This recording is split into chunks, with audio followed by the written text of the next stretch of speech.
हम डिस्कस करेंगे चैप्टर 7 को, और चैप्टर 7 मॉड्यूल्स, क्रेट्स और पैकेजेस के बारे में। तो रस्ट प्रोग्रामिंग लैंग्वेज में हमें अपना मॉड्यूल सिस्टम दिया है हमारे कोड को मॉड्यूलर करने के लिए, ऑर्गेनाइज करने के लिए और एक better functionality, better behaviour exhibit करने के लिए। होता ये है कि जब हम बड़े बड़े प्रोग्राम्स लिखते हैं जो बहुत लार्ज होता है, बहुत लार्ज स्केल पे होता है, तो बहुत मुश्किल हो जाती है डेवलपर को और दूसरे लोग जो उन पे काम कर रहे होते हैं उनको कोड को समझने के लिए, और जब कोई एरर आता है तब उस कोड में एरर को ढूंढने के लिए। तो हमें क्या करना पड़ता है, ये बहुत गुड सॉफ्टवेयर इंजीनियरिंग प्रैक्टिस है कि हम अपने कोड को चंक्स में डिवाइड कर दें ताकि हमें एग्जैक्टली पता हो कि कौन सा फीचर किस जगह रखा हुआ है। हम किस तरीके से चंक में डिवाइड करते हैं, जो एक तरीके के फीचर्स होते हैं जिनकी एक तरीके की फंक्शनैलिटी होती है या कोई ऐसी फंक्शनैलिटी जो एक दूसरे को कॉम्प्लीमेंट कर रही होती है, उन सारी फंक्शनैलिटीज़ को एक जगह केटर करके उनका ग्रुप बना देते हैं, और जो फंक्शनैलिटी एक फंक्शनैलिटी से नहीं मिल रही होती उसको इससे सेपरेट कर देते हैं और उसका अलग से ग्रुप बना देते हैं।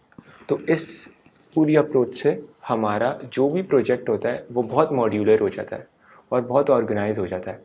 हमें रस ने इसकी मॉड्यूल सिस्टम में बहुत सारी चीज़ें दी हैं। हम डिस्कस करेंगे सबसे पहले पैकेज को, और उसके बाद डिस्कस करेंगे हम क्रेट्स को, उसके बाद डिस्कस करेंगे हम मॉड्यूल्स को, फिर हम पैथ्स पे, यूज़ कीवर्ड पे, पब्लिक कीवर्ड पे और एज कीवर्ड पे डिस्कशन करेंगे। हम डिस्कस करेंगे पैकेजेस को। पैकेजेस क्या होते हैं?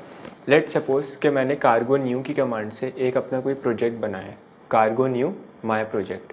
तो ये जो माय प्रोजेक्ट है, दिस इज़ पैकेज।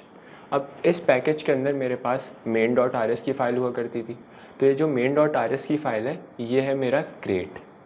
अच्छा, सिर्फ main.rs की फ़ाइल ही नहीं, यानी सिर्फ बाइनरी फाइल ही नहीं, main.rs की फ़ाइल क्या होती है? Binary file. और हम क्या क्रिएट कर सकते हैं? रस्ट में लाइब्रेरी फाइल भी क्रिएट कर सकते हैं। यानी हम कमांड क्या लिखेंगे? कार्गो न्यू डैश डैश लेब और उसके आगे अपने प्रोजेक्ट का नाम। तो हमारी कौन सी फाइल क्रिएट हो जाएगी?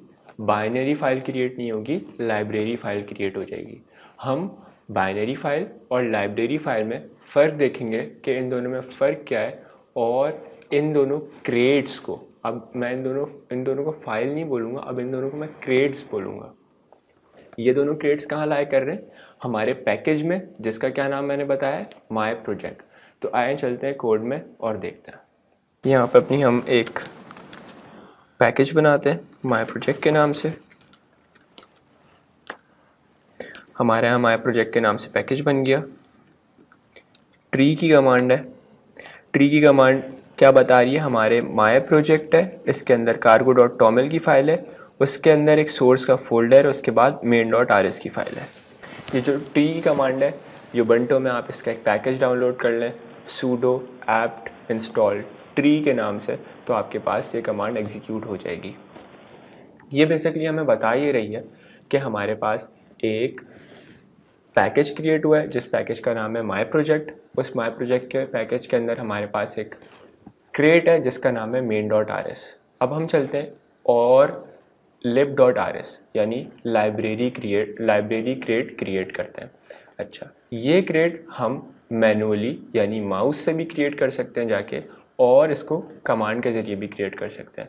मैंने जो कमांड पहले बताई, कार्गो न्यू डैश डैश लिब, और उसके बाद अपने प्रोजेक्ट का नाम यानी अपने पैकेज का नाम लिखेंगे तो आपका पैकेज क्रिएट हो जाएगा। और उस पैकेज में अब main.rs की फ़ाइल नहीं होगी, अब कौन सी फ़ाइल होगी? lib.rs की फ़ाइल।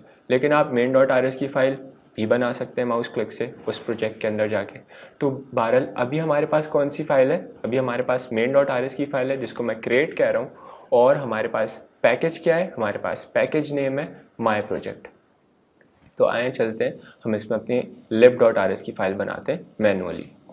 इसको हम विजुअल कोड में खोल लेते हैं।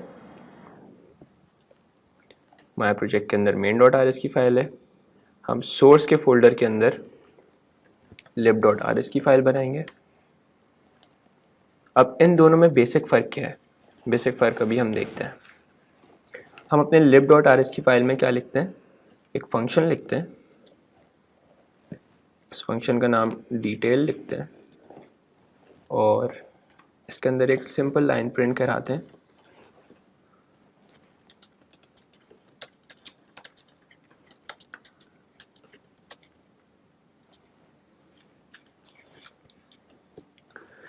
ये सिंपल लाइन है। अच्छा, याद रहे यहाँ पे हम पब्लिक का कीवर्ड ज़रूर लगाएंगे। हम अपनी main.rs की फाइल में आते हैं। हम यहाँ यूज़ का कीवर्ड लिखते हैं और यूज़ के कीवर्ड के बाद हम अपने पैकेज का नाम लिखते हैं। अभी हम कौन सी फाइल एक्सेस करना चाह रहे हैं? हम यहाँ यूज़ का कीवर्ड हमने लिखा। main.rs में आके हम अब कौन सी फाइल एक्सेस करना चाह रहे हैं? lib.rs की फाइल। lib.rs की फाइल और main.rs की फाइल में सर्टेन डिफरेंसेस हैं। main.rs की फाइल क्या होती है? एग्जीक्यूटेबल होती है। जब हम main.rs की फाइल पे कार्गो रन की कमांड एग्जीक्यूट करेंगे तो हमें रिजल्ट देगी main.rs की फाइल। अगर हम lib.rs पे कार्गो रन करेंगे तो lib.rs की फाइल हमें रिजल्ट नहीं देगी, क्योंकि ये एग्जीक्यूटेबल नहीं होती lib.rs की फाइल। ये सिर्फ इसलिए होती है क्योंकि हमारे प्रोग्राम में जितनी भी शेयर्ड बिहेवियर है या जो शेयरिंग ऑफ द कोड है उसको केटर करने के लिए हमारे पास lib.rs की फाइल होती है। तो आए चलते हैं और देखते हैं कि हम अपनी lib.rs की फाइल अपने main.rs की फाइल में किस तरीके से एक्सेस करेंगे। तो यूज़ का कीवर्ड लिखेंगे यहाँ पे, उसके बाद अपने पैकेज का नाम लिखेंगे। हालांकि मुझे क्या करना है, मुझे तो lib.rs की फ़ाइल अपने मेन में कॉल करवानी है ना, तो मैं प्रोजेक्ट का नाम क्यों लिख रहा हूँ, यानी मैं अपने पैकेज का नाम क्यों लिख रहा हूँ।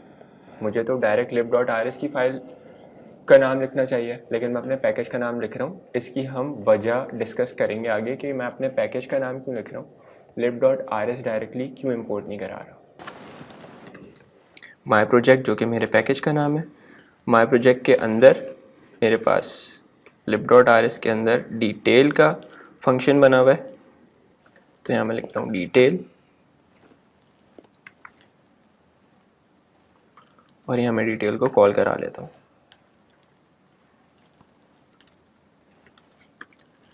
इसको रन कर लेते हैं। तो यहाँ पे हमारे पास क्या प्रिंट हो गया, the deadline of this project is 20 अगस्त 2025।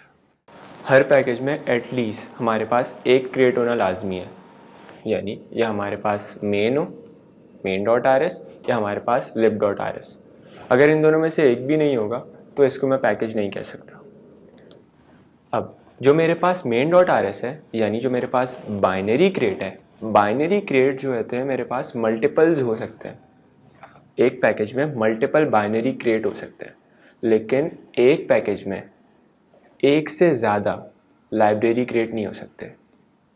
हमेशा जब भी मैं पैकेज की बात करूँगा, आइदर कि उसमें मेरे पास मल्टीपल बाइनरी क्रिएट्स होंगे या मेरे पास लाइब्रेरी जो क्रिएट है मेरे पास वो एक होगा या एक भी नहीं होगा, यानी ऑप्शनल है लाइब्रेरी क्रिएट। लेकिन एटलीस्ट कंक्लूड कर रहा हूँ, एटलीस्ट हमारे पास एक क्रिएट होना लाजमी है अगर हमें उस पूरे प्रोजेक्ट को पैकेज कहना है। तो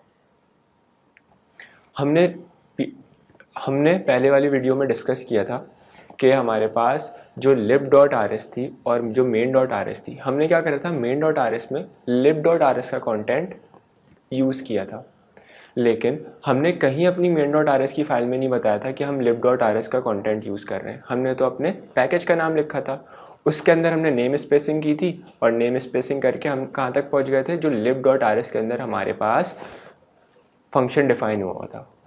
तो अब ये क्या है, रस्ट कन्वीनियंसेस प्रोवाइड करती है। जो हमारे पास lib.rs है इसको मैं कहता हूँ क्रिएट रूट, और जो मेरे पास main.rs है इसको भी मैं कहता हूँ क्रिएट रूट। अब जो lib.rs है किस चीज़ का क्रिएट रूट है, ये क्रिएट रूट है हमारे पास लाइब्रेरी का, और ये जो हमारे पास main.rs है किस चीज़ का क्रिएट रूट है, ये हमारे पास क्रिएट रूट है बाइनरी का। तो इन दोनों के जो नेम्स है ना, इन दोनों के नेम्स सेम है, यानी इन दोनों का नेम वही होगा जो हमारा पैकेज का नेम है। यानी अगर मुझे कहना है कि मेरा एक क्रिएट है पैकेज में रखा हुआ, तो मैं ये नहीं कहूँगा कि सोर्स फोल्डर के अंदर main.rs मेरा क्रिएट है, मैं ये नहीं कहूँगा, मैं ये कहूँगा कि मेरे प्रोजेक्ट के अंदर माय प्रोजेक्ट नाम से एक क्रेट है, यानी मेरे पूरे पैकेज के अंदर 2 क्रेट्स हैं। एक मेरे पास lib.rs से आइडेंटिफाई हो रहा है, एक मेरे पास main.rs से आइडेंटिफाई हो रहा है। लेकिन जब भी इसको मैं प्रोग्रामेटिकली यूज़ करूँगा अपने कोड में, तो मैं इन दोनों को रेफ़र किससे करूँगा? इन दोनों को मैं रेफ़र करूँगा अपने पैकेज के नेम से, जो मेरे पास यहाँ माय प्रोजेक्ट है। मैंने इससे पहले डिस्कस किया कि हमारे पास एक पैकेज के अंदर मल्टीपल बाइनरी फाइल्स हो सकती हैं, यानी मल्टीपल बाइनरी क्रेट्स हो सकते हैं। तो मल्टीपल बाइनरी क्रेट्स कैसे कैसे बनाए अपने प्रोग्राम में? हमने एक क्रेट तो देखा है जो बाइनरी था, कौन सा? main.rs। और एक क्रेट हमने वो देखा जो लाइब्रेरी था, lib.rs। अब lib.rs या तो एक पैकेज में एक ही होगी या एक भी नहीं होगी, लेकिन एक से ज़्यादा नहीं हो सकती लाइब्रेरी क्रेट एक पैकेज में। मल्टीपल हमारे पास बाइनरी क्रेट्स पॉसिबल है। मल्टीपल बाइनरी क्रेट्स कैसे बनाएंगे हम? हमारे पास जो सोर्स का फोल्डर है उसके अंदर हम एक और फोल्डर बनाएंगे बिन के नाम से, और बिन के अंदर हम अपने जितने भी हमें क्रेट्स बनाने, यानी जितनी भी हमें फाइल्स बनानी है, हम बना सकते हैं। क्रेट से क्या होता है फ़ायदा? क्रेट से फ़ायदा ये होता है, हमें ये फंक्शनैलिटी मिलती है कि हम अपने प्रोग्राम में बंच में प्रोग्राम को तोड़ लेते हैं। जैसे हमारा प्रोग्राम बहुत बड़ा है, तो हम सर्टेन उसकी, जैसे हमारा प्रोग्राम एक फ़ाइल में 1000 लाइन्स लिखी हुई हैं। अब मैं क्या करूँगा कि अपने प्रोग्राम को इस तरीके से विजुअलाइज़ करूँगा कि जितनी भी मेरे पास लाइंस हैं जो कि फंक्शनैलिटी शेयर कर रही हैं आपस में, जो इंटीग्रेटेड है, यानी जो आपस में इंटरलिंक्ड है, उनको मैं एक फ़ाइल में कर लूँगा। जो आपस में इंटरलिंक है उनको मैं एक फ़ाइल में कर लूँगा। लेट सपोज़ कि मेरे पास एक फ़ाइल थी, उसमें 1000 लाइन्स थी। अब मेरे पास 4 फाइल्स हैं, उन 4 फाइल्स में मेरे पास 250 लाइन्स ऑफ कोड लिखा हुआ है। तो अब ये ज़्यादा मेंटेनेबल है, ज़्यादा इसके अंदर हमारे पास डिबगिंग आसान है। अगर कोई एरर आएगा तो हमें स्पेसिफिकली पता होगा कि कौन से हमारे पास क्रेट के अंदर ये मसला है। क्रेट से आगे चलेंगे तो हम मॉड्यूल्स के बारे में भी बात करेंगे। उससे हम फर्दर और सेग्रीगेट कर देते हैं अपने प्रोग्राम को, और जो है अपनी बिहेवियर और जो अपनी ऑर्गेनाइजेशन है कोड की, उसको बेहतर कर लेता है। अब बात करते हैं एक्सटर्नल क्रेट्स के बारे में। एक्सटर्नल क्रेट्स क्या? जैसे हमारे पास रैंडम का क्रेट है, तो रैंडम का क्रेट लेट सपोज हमारे पास crates.io पे पड़ा हुआ है। हमने डिस्कस किया था कि crates.io क्या है। crates.io एक ऐसी रजिस्ट्री है, एक ऐसा हमारे पास पैकेज मैनेजर है जो हमें रेस्ट प्रोवाइड करता है। लेट सपोज कि किसी डेवलपर ने एक कोड लिखा था जो रैंडम नंबर कैलकुलेट करता था। उसने उस कोड को कह दिया कि ये रैंड क्रेट है, और रैंड क्रेट कहाँ पे उसने पुश कर दिया? crates.io पे। अब मैं दूसरा डेवलपर था, मुझे अपने प्रोग्राम की कोई ऐसी लॉजिक लिखनी थी जिसमें मुझे रैंडम नंबर यूज़ करने थे। तो मैंने क्या करा कि वो रैंडम क्रेट जो था, जो रखा हुआ था हमारे पास रजिस्ट्री पे crates.io की, वहाँ से मैंने अपने प्रोग्राम में उसको कॉल कर लिया, यानी अपने प्रोग्राम के स्कोप में ले आया। मेरा क्रेट था, यानी मेरी फ़ाइल थी, मैंने उस फाइल के स्कोप में क्या करा? रैंडम क्रेट को कॉल कर लिया। तो अब हम देखेंगे कि किस तरीके से हमारे पास रैंडम का स्कोप और हमारे प्रोग्राम का स्कोप अलग अलग है। तो लेट सपोज कि रैंडम क्रेट के अंदर एक ऐसा फंक्शन लिखा हुआ है जिसका नाम है a, और हमारे पास जो हमारे प्रोग्राम का स्कोप है उसमें भी एक फंक्शन लिखा हुआ है a नाम से। तो अब रस्ट इस बात पे एम्बिगिटी में नहीं आएगा। क्यों? क्योंकि जो रैंडम क्रेट में जो फंक्शन लिखा हुआ है ना a, वो किसके अंदर नेम स्पेस है? वो इस नेम स्पेस है रैंडम क्रेट के अंदर। यानी जब भी मुझे रैंडम क्रेट के अंदर वाला फंक्शन कॉल करना होगा तो मैं क्या लिखूंगा? Rand colon a। तो किसके अंदर नेम स्पेस है? रैंडम क्रेट के अंदर। जब मैं ये वाला a कॉल करूंगा, यानी a कॉलन और रैंडम, यानी रैंडम कॉलन a, तो मेरे पास कौन सा फंक्शन चलेगा? जो कि रैंडम क्रेट के अंदर लिखा होता है। और जब मैं नॉर्मली a कॉल करूँगा तो इसका मतलब कौन सा a चलेगा? जो मेरे प्रोग्राम के स्कोप में। तो इस तरीके से जो क्रेट के स्कोप होते हैं वो डिफरेंट फंक्शनैलिटीज़ को एग्जिबिट करते हैं, और इसकी वजह से हमारे पास प्रोग्राम में एम्बिगिटी नहीं आती। हम क्रेट में ये भी डिफ़ाइन कर सकते हैं, लेट सपोज़ कि मैं कोई क्रेट बना रहा हूँ, तो मैं उसमें ये डिफ़ाइन कर सकता हूँ कि मैं कौन सी चीज़ें पब्लिक रखूँ और कौन सी चीज़ें प्राइवेट रखूँ। जो भी चीज़ें पब्लिक होंगी ना, उनका मैं इंटरफेस दे दूँगा दूसरे बंदे को जो मेरा प्रोग्राम यूज़ कर रहा होगा, और जो भी चीज़ प्राइवेट होंगी उनको उसका इंटरफेस मैं नहीं दूंगा उनको, और ना उनके पास राइट्स होंगे कि वो मेरे प्राइवेट, जो भी मेरे पास प्राइवेट कोड लिखा हुआ है उसको चेंज कर सकें। इसकी एक एग्जांपल लेते हैं। लेट सपोज कि मैं एक बैंक के लिए सॉफ्टवेयर लिख रहा हूँ।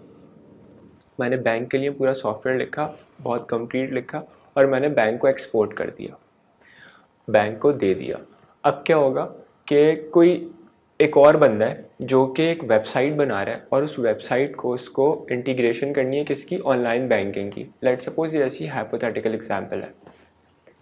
तो अब क्या होगा, वो बैंक वालों से बात करेगा और बैंक वालों से बोलेगा कि मुझे अपना एक कोई ऐसा क्रेड दे दें ताकि मैं उसको यूज़ करूं अपने कोड में, क्योंकि मैं वेबसाइट का कोड लिख रहा हूं और मुझे इसमें क्या इंटीग्रेट करनी है, ऑनलाइन बैंकिंग इंटीग्रेट करनी है। तो आपका जो ऑनलाइन वाला कोड है ना, उसकी मुझे ज़रा परमिशन दे दें ताकि मैं अपने प्रोग्राम में यूज़ करूं और इसकी फंक्शनैलिटी अपने प्रोग्राम में कैटर कर सकूं।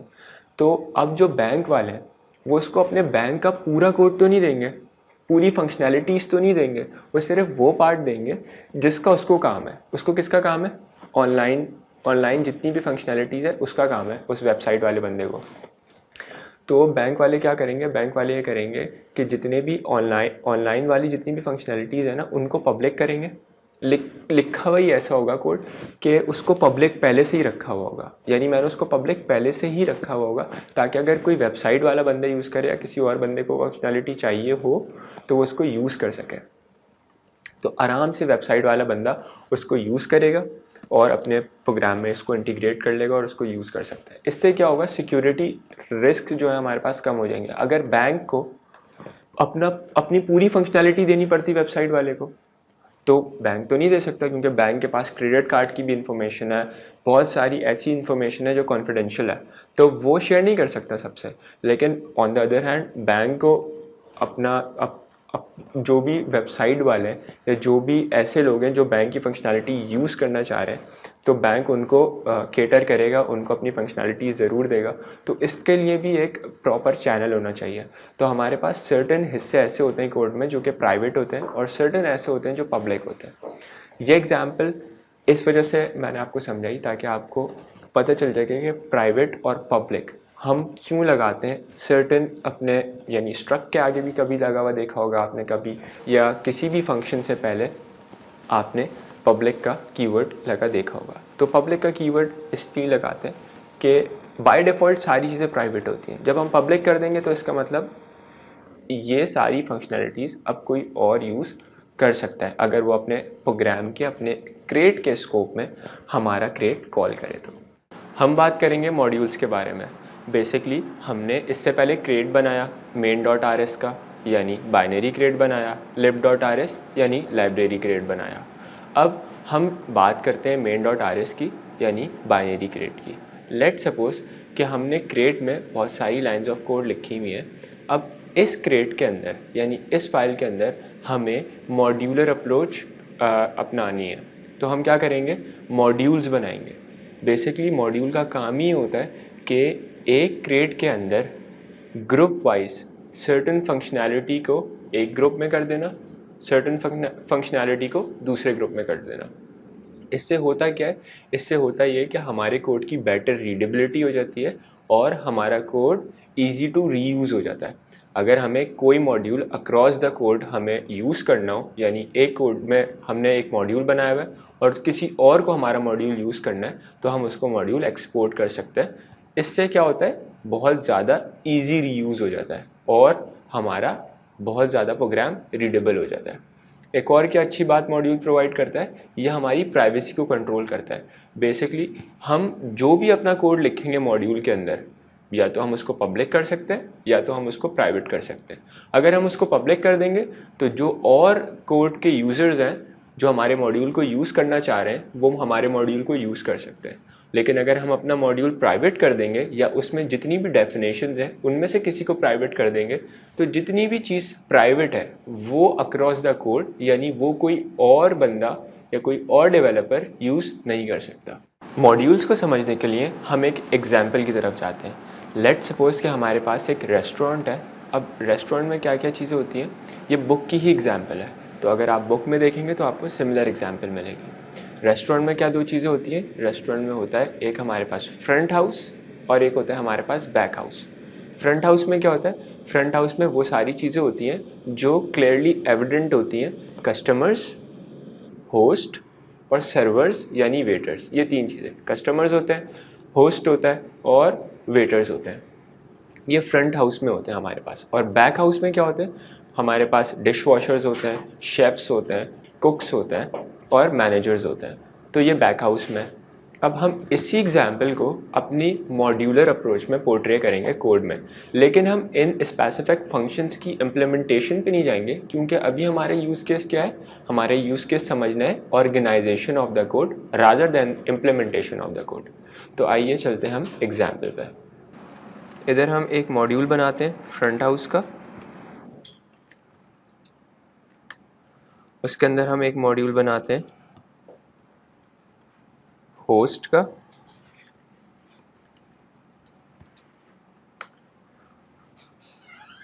और उसके अंदर एक हम फंक्शन लिखते हैं ऐड टू वेट लिस्ट का।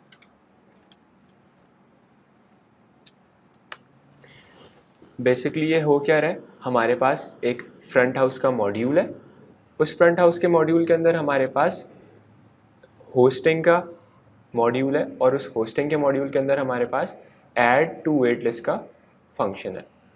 हमारे पास रेस्टोरेंट में हमने क्या डिस्कस किया था, दो चीज़ें होती हैं, एक फ्रंट हाउस एक बैक हाउस। हम अभी फ्रंट हाउस की बात कर रहे हैं। फ्रंट हाउस के अंदर फर्दर क्या होता है, सर्वर्स होते हैं, कस्टमर्स होते हैं और होस्ट होते हैं, तो हमने सिर्फ होस्ट को कैटर किया अभी। अब हम चलते हैं, हम सर्वर्स को कैटर करते हैं, यानी वेटर्स को। हम फ्रंट हाउस के अंदर ही एक और मॉड्यूल बनाते हैं और उसका नाम रखते हैं सर्वर्स, और इसके अंदर फंक्शन बनाते हैं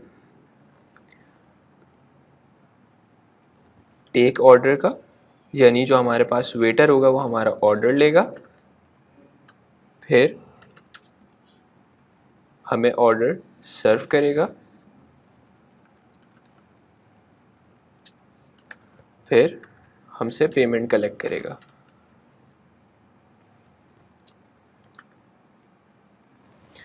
तो बेसिकली फ्रंट हाउस के अंदर हमने कौन से दो मॉड्यूल्स बनाए, एक होस्टिंग का बनाया और एक सर्विंग का बनाया, यानी एक होस्ट है और एक सर्वर है। उसके अंदर फर्दर क्या बनाया हमने, होस्ट के अंदर एक फंक्शन बनाया जिसका नाम हमने रखा ऐड टू वेट लिस्ट।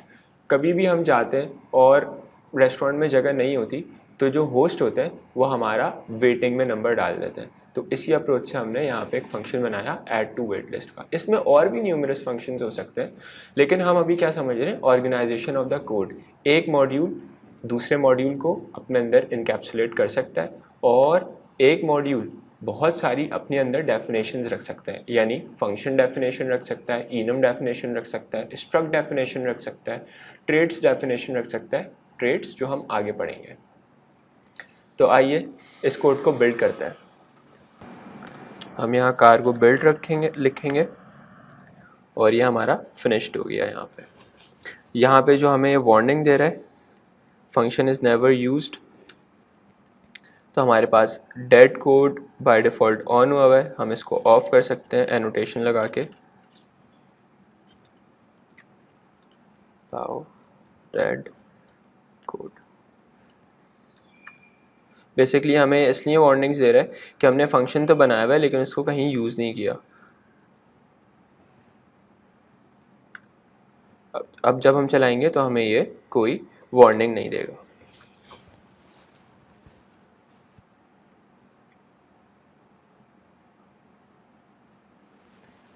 हमने अपने लाइब्रेरी क्रिएट को रन नहीं किया, क्योंकि लाइब्रेरी क्रिएट एग्जीक्यूटेबल नहीं होता, वो रन नहीं हो सकता।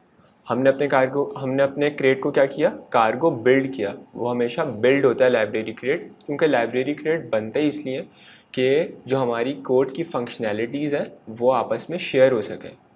कभी भी कार्गो रन हमारे पास लाइब्रेरी क्रिएट पे नहीं चलता, हमारे पास क्या चलता है, कार्गो बिल्ड। मॉड्यूल्स के हमारे पास एडवांटेजेस क्या क्या हैं। एडवांटेज ये है कि जो हमारे पास सर्टेन डेफिनेशंस होती हैं हमारे कोड में, उनको हम फंक्शनैलिटी वाइज एक ग्रुप में कैटर कर सकते हैं। इससे होगा क्या, जो हमारे पास डेवलपर्स हैं, जब उनको कोई नई फंक्शनैलिटी ऐड करनी होगी, कोई नई चीज़ ऐड करनी होगी कोड में, कोई नई डेफिनेशन ऐड करनी होगी, डेफिनेशन से मुराद कोई भी हमारे पास फंक्शन हो, इनम हो, स्ट्रक्ट हो, या कोई भी ऐसी प्रोग्रामिंग लॉजिक हो जिससे हमारा डेटा स्ट्रक्चर में आ रहा हो, उसको हम कहेंगे डेफिनेशन। तो जब भी हमारे प्रोग्रामर को डेफिनेशन, हमारे कोड में कोई नई डेफिनेशन लिखनी हो, तो नेविगेशन बहुत आसान हो जाती है, क्योंकि उसको पूरा कोड नहीं देखना पड़ता। उसको सिर्फ मॉड्यूल का नेम देखता है कि इस मॉड्यूल के नेम में मेरी फंक्शनैलिटी ऐड हो रही है, तो उसमें रख देता है। अगर कोई दूसरा मॉड्यूल है, उसमें उसको समझ में आ रहा होता है कि मैं इसमें अपनी मॉड्यूल की फंक्शनैलिटी रखूँ, तो वो इसमें रख देता है। लेट सपोज़ कि मेरे पास एक कार है और उस कार के 3 मॉड्यूल्स बने हुए हैं। एक ब्रेक का बना हुआ है, एक एक्सेलरेटर का बना हुआ है, और एक मेरे पास स्पीड का बना हुआ है। तो अब अगर कोई मुझे कोई फंक्शनैलिटी ब्रेक की बढ़ानी है, तो मैं एक्सेलरेटर वाले मॉड्यूल में नहीं जाऊंगा, मैं स्पीड वाले मॉड्यूल में नहीं जाऊंगा, मैं ब्रेक वाले मॉड्यूल में जाऊंगा। इससे मेरी नेविगेशन आसान हो जाती है कि जब मुझे फंक्शनैलिटी ऐड करनी होगी तो मैं देखूंगा कि ब्रेक का मॉड्यूल कहाँ है, और ब्रेक के मॉड्यूल के अंदर जाके मैं अपनी फंक्शनैलिटी ऐड कर दूंगा, रादर देन अगर मेरे पास मॉड्यूल्स ना हो और कार की पूरी फंक्शनैलिटी एक ही साथ लिखी हुई हो, कोई मॉड्यूल में ग्रुप वाइज ना लिखी हुई हो, कोई मॉड्यूलर अप्रोच से ना लिखी हुई हो, तो मुझे पूरा कोड देखना पड़ेगा, और पूरा कोड देखने के बाद मैं फिर अपनी फंक्शनैलिटी ऐड कर सकता हूँ। तो हमने क्या सीखा कि मॉड्यूल हमारे पास ईजी नेविगेशन हमें प्रोवाइड करते हैं, और जहाँ भी हमें नया फ़ीचर डालना होता है तो हम एग्जैक्टली उसी जगह जाके फ़ीचर ऐड कर देते हैं, हमें इधर उधर देखना नहीं पड़ता। हमने जो अभी अपनी लाइब्रेरी बनाई थी रेस्टोरेंट के नाम से, उसमें क्या था, उसमें यह था कि हमने पहले क्या बनाया था, फ्रंट हाउस बनाया था, उसके बाद हमने उसके अंदर एक फंक्शन बनाया था, उसके बाद हमने एक और मॉड्यूल बनाया था जिसका नाम था सर्विंग, और उसके अंदर हमने सर्टेन फंक्शंस बनाए थे। तो इसका जो मॉड्यूल ट्री है वो आपको स्क्रीन पे नज़र आ रहा है, ये इसका पूरा मॉड्यूल ट्री है, इसको कहते हैं मॉड्यूल ट्री। एक और बात आप लोगों को याद होगी कि हमने पहले डिस्कस किया था कि lib.rs और main.rs को मैं क्रिएट रूट कहता हूँ। क्रिएट रूट क्यों कहता हूँ? क्योंकि main.rs या lib.rs एक मॉड्यूल क्रिएट करती है जिसका नाम होता है क्रिएट। कहाँ क्रिएट करती है ये मॉड्यूल? रूट पे क्रिएट करती है। किसके? हमारे पास जो मॉड्यूल ट्री स्ट्रक्चर है, यानी हमारा जो फ्रंट हाउस का ये पूरा मॉड्यूल है, ये किसके अंदर लाई कर रहा है? क्रिएट मॉड्यूल के अंदर लाई कर रहा है। क्रिएट मॉड्यूल क्या है? बेसिकली एक मॉड्यूल है जिसका नाम क्रिएट है। ये या तो main.rs बनाएगा या तो lib.rs बनाएगा। हमें यहाँ पे दिख रहा है इस ट्री में कि सर्टेन मॉड्यूल्स आपस में नेस्टेड है, और मॉड्यूल के अंदर फंक्शन नेस्टेड है। और हमें क्या दिख रहा है कि जिस तरीके से हमारे पास फ्रंट हाउस के मॉड्यूल के अंदर हमारे पास 2 मॉड्यूल्स हैं, यानी एक मॉड्यूल हमारे पास होस्टिंग का है और एक मॉड्यूल हमारे पास सर्विंग का है। तो होस्टिंग और सर्विंग का जो मॉड्यूल है इसको मैं कहूँगा सिबलिंग मॉड्यूल। क्यों सिबलिंग मॉड्यूल कहूँगा? क्योंकि ये दोनों मॉड्यूल कहाँ लाई कर रहे हैं? एक ही मॉड्यूल के अंदर लाई कर रहे हैं, जो कि है फ्रंट हाउस का। इसके अलावा एक और बात ये, अब हम समझते हैं पेरेंट और चाइल्ड का कॉन्सेप्ट। लेट सपोज कि एक मेरे पास मॉड्यूल है, उसके अंदर है मॉड्यूल बी। तो अब मैं क्या कहूँगा कि module B is the child of module A and module A is the parent of module B.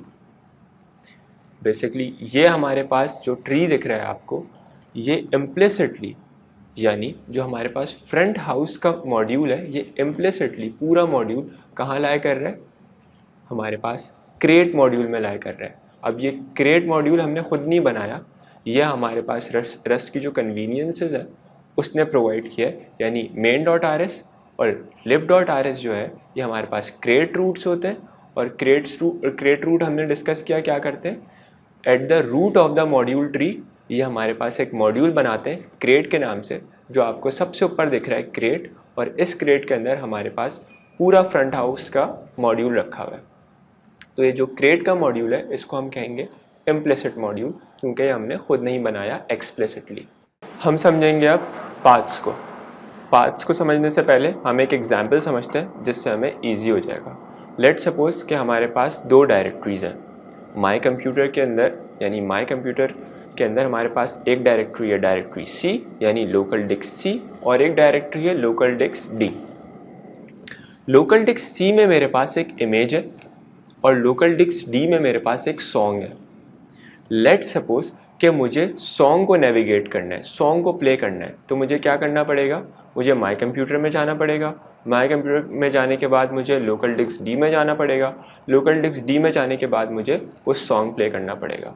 तो सॉन्ग कहाँ लाई कर रहा है, सॉन्ग किसके अंदर नेम स्पेस है, my computer, local disk D, और फिर हमें सॉन्ग मिलेगा।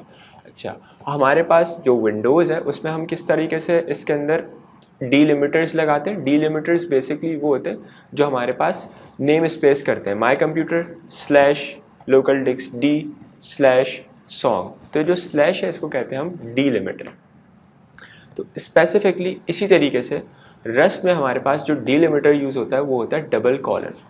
हमारे पास एक सर्टेन फंक्शन रखा हुआ है। हमने पिछली एग्जांपल में देखा कि फ्रंट हाउस के अंदर एक मॉड्यूल था जिसका नाम था होस्टिंग। होस्टिंग के अंदर एक फंक्शन था ऐड टू वेट लिस्ट। तो अब अगर मुझे add to wait list function run करना है, यानी एग्जीक्यूट करना है, यानी यूज़ करना है, तो मैं क्या करूँगा, सबसे पहले मैं कहाँ जाऊँगा, फ्रंट हाउस में जाऊँगा। फ्रंट हाउस में जाने के बाद मैं कहाँ पे जाऊँगा, हमारे पास होस्टिंग में जाऊँगा। उसके बाद किधर जाऊँगा, ऐड टू वेट लिस्ट वाले फंक्शन में। सबसे पहले मैं लिखूँगा front house double colon hosting double colon और ऐड टू वेट लिस्ट। तो मैं कहाँ पे पहुँच जाऊँगा, ऐड टू वेट लिस्ट वाले फंक्शन पे पहुँच जाऊँगा। तो हमें जब भी कोई फंक्शन या जब भी कोई डेफिनेशन यूज़ करनी होती है तो हमें उसका स्पेसिफिकली पाथ पता होना चाहिए कि वो रखी हुई किधर है, ताकि हम वो यूज़ कर लें। हमने जो पिछली एग्जांपल जो हमने अभी देखी सॉन्ग वाली, अगर हमें नहीं पता होता कि सॉन्ग किस डायरेक्टरी में रखा हुआ है तो हमें सारी डायरेक्टरीज देखनी पड़ती। अगर हमें स्पेसिफिकली पता है कि my computer local disk D और सॉन्ग, तो हम फ़ौरन नेविगेट करेंगे और फ़ौरन अपना सॉन्ग प्ले कर लेंगे। अगर हमें नहीं पता होगा तो पूरी हमें डायरेक्टरीज ढूंढनी पड़ेंगी अपने सॉन्ग को लिसन करने के लिए। तो यही हमारे पास एडवांटेजेस है मॉड्यूल के, पाथ के और मॉड्यूलर अप्रोच के। पाथ्स 2 टाइप के होते हैं, एक एब्सोल्यूट पाथ होता है और एक रिलेटिव पाथ होता है। किसी भी फाइल तक पहुंचने के लिए हम या तो एब्सोल्यूट पाथ यूज़ करते हैं या तो रिलेटिव पाथ यूज़ करते हैं। हमें यहाँ पे एग्जांपल में नज़र आ रहा है कि यहाँ एब्सोल्यूट पाथ यूज़ हुआ है। एब्सोल्यूट पाथ की डेफिनेशन क्या है, कोई भी ऐसा पाथ जो कि स्टार्ट हो रहा हो रूट से और all the way till the specified file और डेस्टिनेशन जा रहा हो, यानी रूट से लेके स्पेसिफाइड फाइल या डेस्टिनेशन तक पूरा कंप्लीट पाथ को कहते हैं एब्सोल्यूट पाथ। हमेशा एब्सोल्यूट पाथ स्टार्ट होता है हमारे रूट से, यानी आपको जो एग्जांपल में दिख रहा है स्लैश से, और एंड होता है हमारे पास जो भी हमें स्पेसिफिकली चाहिए होता है। बेसिकली यहाँ पे हमारे पास एक कैट की इमेज है। कैट की इमेज लाई कर रही है इमेजेस के फोल्डर में, इमेजेस का फोल्डर लाई कर रहा है न्यू फोल्डर में, न्यू फोल्डर का फोल्डर लाई कर रहा है लोकल डिस्क C में, और लोकल डिस्क C लाई कर रही है हमारी रूट डायरेक्टरी में। तो अब अगर मुझे कैट तक पहुंचना है, कैट की इमेज तक हमें पहुंचना है, तो हम क्या करेंगे, सबसे पहले जाएंगे रूट डायरेक्टरी में, उसके बाद जाएंगे लोकल डिस्क C में, उसके बाद जाएंगे न्यू फोल्डर में, उसके बाद जाएंगे इमेजेस में, उसके बाद जाएंगे कैट में। ये जो पूरा रूट से लेके कैट तक का हमारे पास पाथ है, इसको कहेंगे हम एब्सोल्यूट पाथ। क्यों एब्सोल्यूट पाथ, क्योंकि ये कंप्लीट पाथ है। इसी तरीके से हमारे पास एक रिलेटिव पाथ होता है। रिलेटिव पाथ में क्या होता है कि कभी भी रिलेटिव पाथ रूट से स्टार्ट नहीं होता, relative path current working directory से स्टार्ट होता है। लेट सपोज यहाँ हमें एग्जाम्पल में दिख रहा है कि इस वक्त हमारी करंट वर्किंग डायरेक्टरी क्या है, हमारी करंट वर्किंग डायरेक्टरी है इमेजेस का फोल्डर, यानी अभी हम किधर हैं, इमेजेस के फोल्डर के अंदर है। इमेजेस के फोल्डर के अंदर क्या लाया कर रहे हैं, कैट। तो अब रिलेटिव पाथ क्या होगा कैट का, क्योंकि हम इमेजेस के फोल्डर के अंदर ही हैं तो हमें कैट ऑटोमेटिकली मिल जाएगी। एक और एग्जांपल देखते हैं। इसमें क्या है, हमारी करंट डायरेक्टरी, इसमें हमारी करंट डायरेक्टरी है न्यू फोल्डर। न्यू फोल्डर के अंदर लाई करता है हमारा इमेजेस का फोल्डर, और इमेजेस के फोल्डर के अंदर हमारी कैट लाई करती है। तो अब जो रिलेटिव पाथ होगा वो क्या होगा, कैट जो है वो रिलेटिव है इमेज के फोल्डर से, और इमेज किससे रिलेटिव है, हमारा न्यू फोल्डर से। तो हम क्या करेंगे, न्यू फोल्डर के अंदर क्योंकि हम हैं तो हम क्या लिखेंगे, इमेजेस /cat। तो इस तरीके से हम रिलेटिव पाथ के ज़रिए अपनी फाइल तक पहुंच जाएंगे। हमने क्या डिस्कस किया? हमने ये डिस्कस किया कि हमारे पास किसी भी फाइल तक पहुंचने के लिए दो तरीके के पाथ्स होते हैं, एक एब्सोल्यूट पाथ होता है और एक रिलेटिव पाथ होता है। ये हमने कन्वर्सेशन जनरल कॉन्टेक्स्ट में की है। आगे की एग्जाम्पल में हम देखेंगे कि हम इसको रस्ट के कॉन्सेप्ट में कैसे इनकैप्सुलेट करते हैं, और रस्ट के कॉन्सेप्ट में हम देखेंगे इसको एब्सोल्यूट पाथ को और रिलेटिव पाथ को। रस्ट के कॉन्टेक्स्ट में बिल्कुल सिमिलर ऐसे ही है जैसे हमने जनरल कॉन्टेक्स्ट में बात करी। जब भी हम एब्सोल्यूट पाथ की बात करेंगे तो हम किससे स्टार्ट करेंगे? क्रिएट रूट से स्टार्ट करेंगे। क्रिएट रूट क्या होता है? हमने पहले डिस्कस किया कि क्रिएट रूट एक हमारे पास इम्प्लिसिटली, रस्ट खुद इम्प्लिसिटली क्रिएट कर देता है किधर? At the top of the module tree, और उसका नाम क्या होता है? क्रिएट नाम होता है। यानी हमारा जितने भी मॉड्यूल्स हैं वो एक मॉड्यूल के अंदर होंगे जिसका नाम क्रिएट होगा, और उसको हम कहेंगे क्रिएट रूट। जब भी हम अपना एब्सोल्यूट पाथ डिक्लेयर कर रहे होते हैं तो हम स्टार्ट करते हैं क्रिएट रूट से, और एंड कहाँ करते हैं? किसी भी डेफिनेशन पे, यानी किसी फंक्शन पे, किसी स्ट्रक्चर पे, या इन्हीं की तरीके के किसी आइटम पे। तो हम कहाँ से स्टार्ट करेंगे एब्सोल्यूट पाथ अपना? Create colon colon. Colon colon क्या है? बिल्कुल सिमिलर वही है जैसे हमने स्लैश की बात की थी। ये बेसिकली एक डिलिमिटर है। तो क्रिएट कॉलन कॉलन, उसके आगे जो भी हमारे पास पूरा पाथ्स की हायरार्की है वो हम फॉलो करेंगे, और जहाँ तक हमें पहुँचना होगा हम पहुँच जाएंगे। सिमिलरली रिलेटिव पाथ क्या है? रिलेटिव पाथ हमारे पास इससे डिफरेंट एज इन सेंस कि जब भी हम रिलेटिव पाथ लिख रहे होंगे तब हम क्रिएट रूट से स्टार्ट नहीं करेंगे, हम किसी करंट मॉड्यूल से स्टार्ट करेंगे, और इसमें जो भी आइडेंटिफायर होगा हमारे करंट मॉड्यूल का उसका नाम स्पेसिफाई करेंगे, या तो सेल्फ का कीवर्ड स्पेसिफाई करेंगे या सुपर का कीवर्ड स्पेसिफाई करेंगे। सेल्फ और सुपर के कीवर्ड हम आगे पढ़ेंगे और आगे देखेंगे कि किस तरीके से हमारी हेल्प करते हैं रिलेटिव पाथ को डिक्लेयर करने के लिए।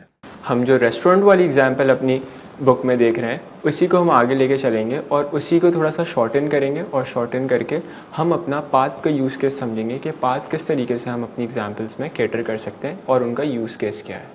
हम यहाँ पे मॉड्यूल लिखेंगे, सबसे पहले फ्रंट हाउस का। उस मॉड्यूल के अंदर हम एक पब्लिक मॉड्यूल बनाएंगे,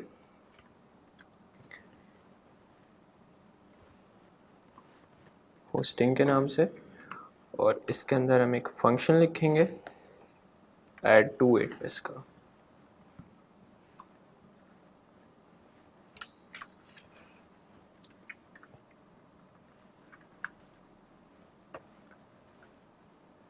अगर अब हमें अपने प्रोग्राम में ऐड टू वेटलेस का फंक्शन कॉल करना है तो ये सिमिलर बात यही है कि ऐड टू वेटलेस का पाथ क्या है। बेसिकली जब भी हमें कॉल करना होगा तब हमें पूरा पाथ फॉलो करना पड़ेगा जहाँ ऐड टू वेटलेस का फंक्शन इस वक्त रखा हुआ है, क्योंकि हम जब direct add to waitlist call करेंगे तो वो नहीं चलेगा, उसको मिलेगा ही नहीं।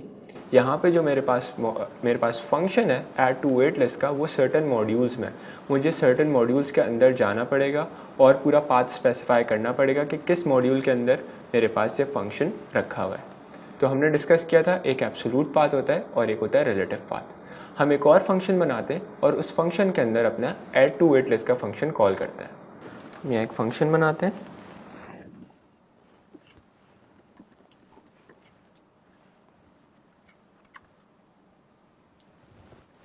सबसे पहले हम एब्सोल्यूट पाथ लिखते हैं। एब्सोल्यूट पाथ कहाँ से स्टार्ट होता है?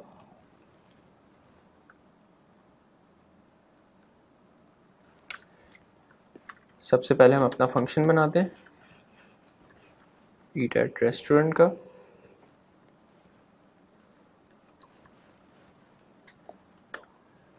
और इसके अंदर हम क्या करते हैं? एब्सोल्यूट पाथ डिफाइन करते हैं, किसका? ऐड टू वेटलेस का, क्योंकि हमें ईट एट रेस्टोरेंट के अंदर ऐड टू वेटलेस का फंक्शन कॉल कराना है। इसका एब्सोल्यूट पाथ क्या होगा? हमने पहले डिस्कस किया कि एब्सोल्यूट पाथ हमेशा रूट से स्टार्ट होता है। तो इस पूरी फाइल का रूट क्या है? इम्प्लिसिटली जो कि रस्ट ने बनाया है हमारे पास एक मॉड्यूल जिसका नाम है क्रिएट। तो क्रिएट मॉड्यूल के अंदर हमारे पास क्या लाया करता है? Front house.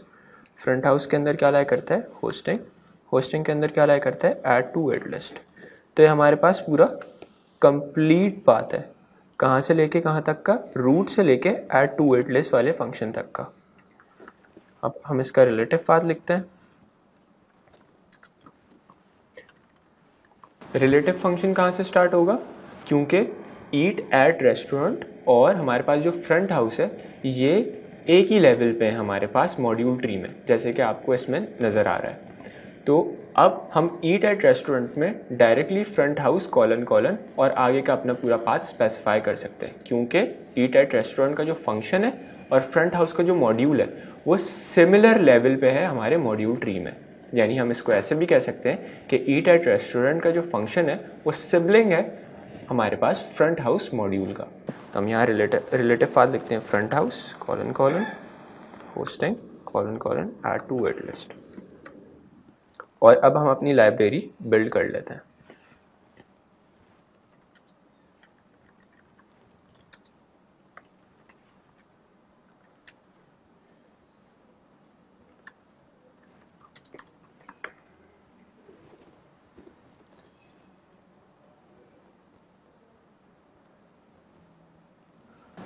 हमारे पास इसने एरर दिया है कि add to wait list is private.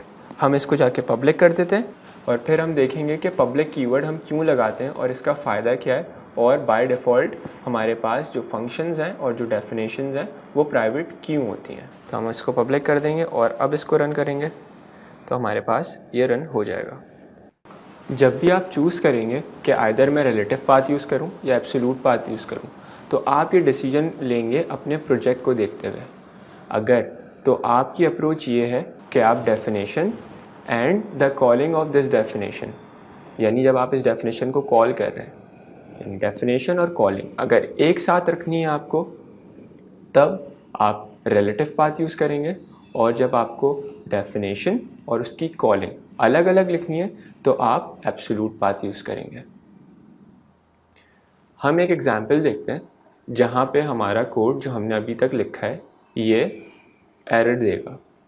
हम क्या करते हैं, हम अपना ईट एट रेस्टोरेंट का फंक्शन और फ्रंट हाउस का जो मॉड्यूल है इन दोनों को एक और मॉड्यूल में डाल देते हैं और उस मॉड्यूल का नाम रखते हैं कस्टमर एक्सपीरियंस।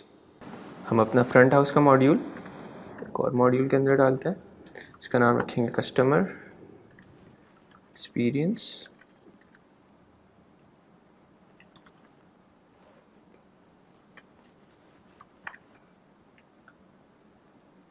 यहाँ लाके बंद कर देंगे। यानी अब हमारा फ्रंट हाउस और ईट एट रेस्टोरेंट एक मॉड्यूल के अंदर है जो कि कस्टमर एक्सपीरियंस है। तो अब जो हमारा एब्सोल्यूट पाथ होना चाहिए वो ये नहीं होना चाहिए create colon colon front house. अब क्योंकि क्रिएट के अंदर डायरेक्टली फ्रंट हाउस लाई नहीं कर रहा, तो यहाँ हमारा एब्सोल्यूट पाथ गलत हो गया। हमें क्या करना पड़ेगा, क्रिएट कॉलन कॉलन अपने जो हमने अभी अभी मॉड्यूल बनाया यानी कस्टमर एक्सपीरियंस के अंदर फिर फ्रंट हाउस का मॉड्यूल है, फिर पूरी हायरार्की वैसी चल रही है। फ्रंट हाउस के अंदर होस्टिंग और होस्टिंग के अंदर हमारा ऐड टू वेट लिस्ट। लेकिन हम ये नहीं कर सकते कि हम क्रिएट लिख के डायरेक्ट फ्रंट हाउस में चले आएँ, क्योंकि क्रिएट के अंदर तो फ्रंट हाउस है नहीं। फ्रंट हाउस किसके अंदर है, कस्टमर एक्सपीरियंस के अंदर है। तो पहले हमें क्रिएट से कहाँ मूव होना पड़ेगा, कस्टमर एक्सपीरियंस में। कस्टमर एक्सपीरियंस के बाद हमें कहाँ मूव होना पड़ेगा, front of the house module के अंदर। यहाँ पे हमारा रिलेटिव पाथ बिल्कुल ठीक है, लेकिन हमारा एब्सोल्यूट पाथ गलत हो गया। यहाँ पे हमारा रिलेटिव पाथ क्यों ठीक है, क्योंकि हमारा जो फ्रंट हाउस का मॉड्यूल है और जो ईट एट रेस्टोरेंट का मॉड्यूल है वो एक ही लेवल पे हमारे मॉड्यूल ट्री के अंदर। तो ईट एट रेस्टोरेंट को हमारा जो मॉड्यूल है उसकी लोकेशन पता है, तो हम डायरेक्टली रिलेटिव पाथ कैसे लिख सकते हैं, फ्रंट हाउस कॉलन कॉलन और हमारा जो भी आगे का पाथ है यानी होस्टिंग और ऐड टू वेट लिस्ट उसके आगे ऐड कर सकते हैं और अपना रिलेटिव पाथ बना सकते हैं। तो हमने क्या देखा, इस केस में हमारा एब्सोल्यूट पाथ फेल हो गया। हमें एब्सोल्यूट पाथ में हमें चेंजिंग करनी पड़ी, यानी क्रिएट के बाद हमें कस्टमर एक्सपीरियंस लिखना पड़ा और इसके आगे हमने पूरा पाथ फॉलो किया, लेकिन हमारा रिलेटिव पाथ बिल्कुल ठीक है। अब हम आगे की अप्रोच देखेंगे। आगे की अप्रोच में क्या करेंगे कि हम ईट एट रेस्टोरेंट का जो फंक्शन है उसको एक मॉड्यूल में रख देंगे, डाइनिंग के मॉड्यूल में। हम एक और ऐसी अपना मॉड्यूल बनाएंगे डाइनिंग के नाम से, और उस डाइनिंग के मॉड्यूल के अंदर हम ईट एट रेस्टोरेंट का फंक्शन रख देंगे। पिछली एग्जाम्पल में क्या हुआ था, पिछली एग्जाम्पल में ये हुआ था कि हमारा एब्सोल्यूट पाथ फेल हो गया था, लेकिन हमारा रिलेटिव पाथ ठीक था। इस वाली एग्जाम्पल में हमारा एब्सोल्यूट पाथ बिल्कुल ठीक रहेगा, लेकिन हमारा रिलेटिव पाथ चेंज हो जाएगा और फिर उसको देखेंगे कि उसको सही कैसे किया जा सकता है। तो आइए चलते हैं हम एग्जाम्पल। हम इस कोड को पहले ऐसे ही कर देते हैं जैसे हम ये कोड पहले था, मॉड्यूल हटा देते हैं और अपना जो ईट एट रेस्टोरेंट का फंक्शन है वो एक और नए मॉड्यूल में डालते हैं, डाइनिंग के।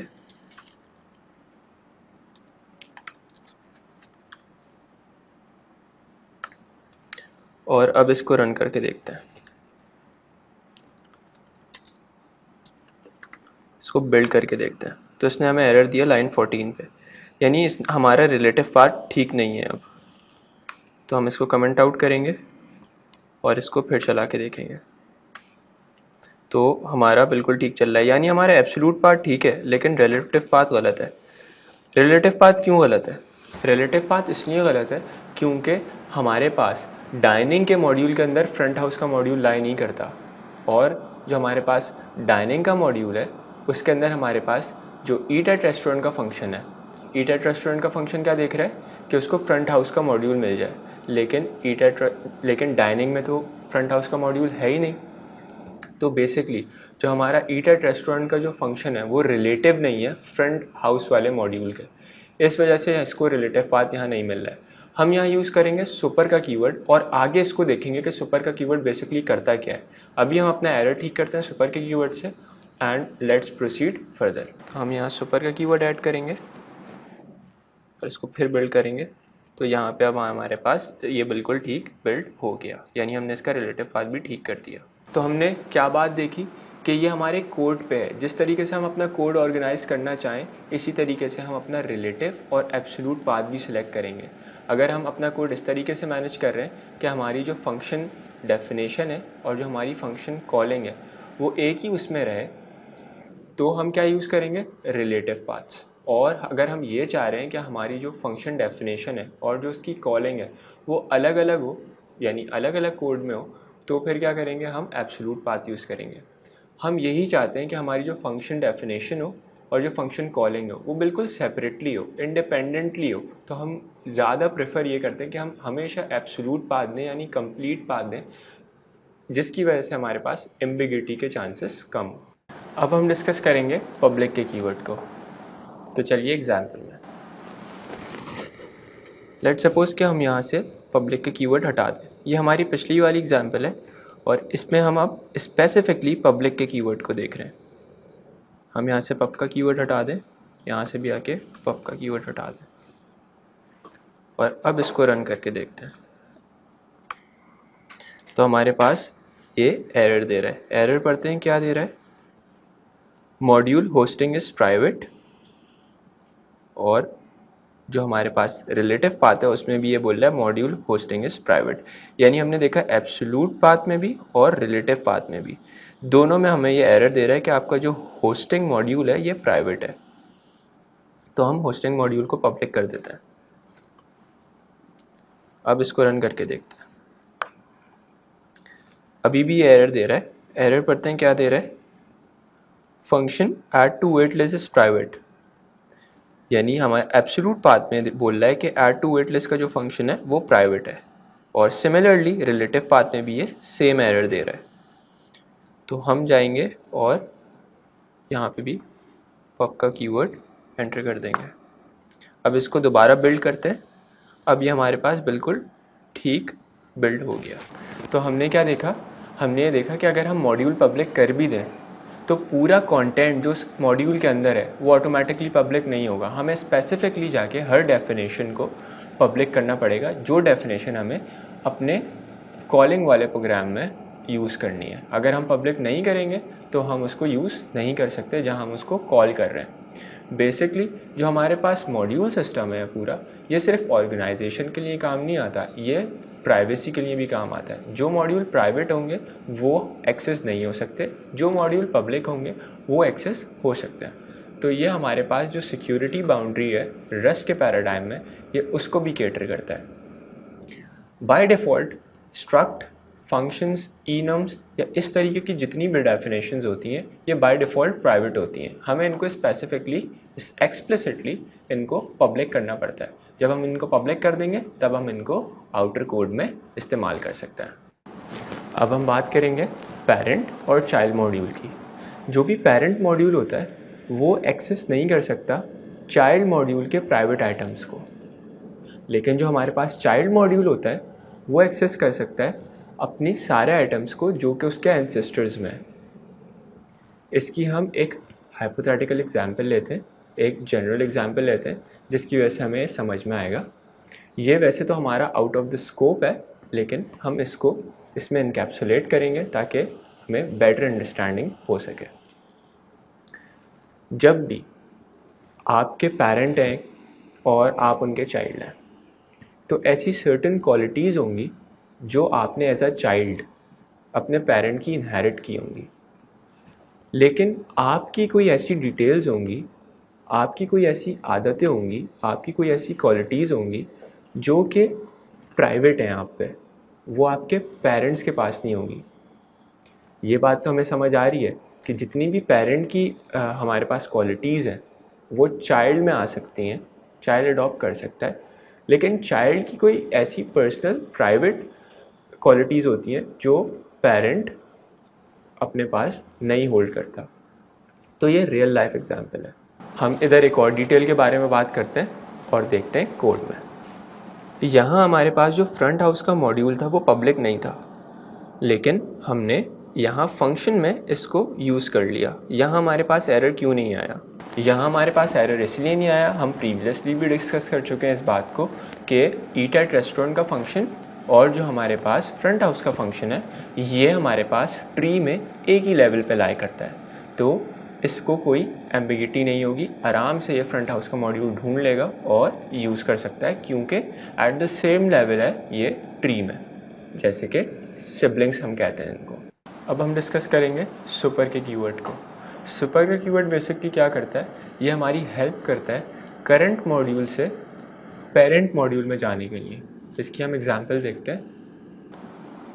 मैंने पहले से ही फोल्डर्स बनाए हुए, तो हम जाते हैं पहले फैमिली में, उसके बाद जाते हैं हम ग्रैंड पेरेंट्स में, यानी फैमिली में सबसे पहले ग्रैंड पेरेंट्स हैं, उनके बाद पेरेंट्स हैं और उनके बाद चाइल्ड है। तो अब मैं ग्रैंड पेरेंट्स से पेरेंट्स में आया हूँ, पेरेंट्स से चाइल्ड में आया हूँ। अब मुझे चाइल्ड से दोबारा पेरेंट में जाना होगा, तो मैं क्या करूँगा, CD डॉट डॉट, तो मैं पेरेंट में चले आऊँगा। फिर मैं CD डॉट डॉट करूँगा तो मैं कहाँ चले आऊँगा, ग्रैंड पेरेंट में, यानी मैं करंट मॉड्यूल से निकल के अपने पेरेंट मॉड्यूल में आ रहा हूँ। तो बेसिकली यहाँ जो डॉट डॉट है ये रिप्रेजेंट करता है सुपर के कीवर्ड को। तो आइए हम इसकी एक एग्जांपल देखते हैं। एग्जांपल में क्या है कि लेट सपोज एक कस्टमर है, उस कस्टमर का ऑर्डर सही नहीं मिला, उसको ख़राब ऑर्डर मिला। तो अब क्या होगा, उसका ऑर्डर फिक्स होगा और फिक्स होने के बाद उसको दोबारा जो शेफ़ है वो उसको प्रोवाइड करेगा उसका ठीक ऑर्डर। तो यहाँ पे फंक्शन है सर्व ऑर्डर का,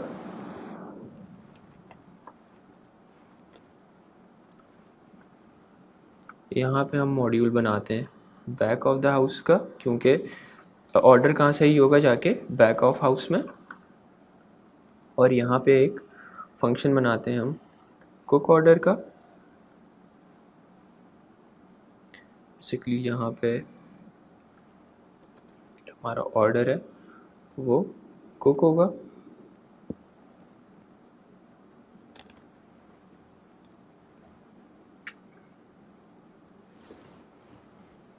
और यहाँ पे हम फंक्शन बनाते हैं डिलीवर का।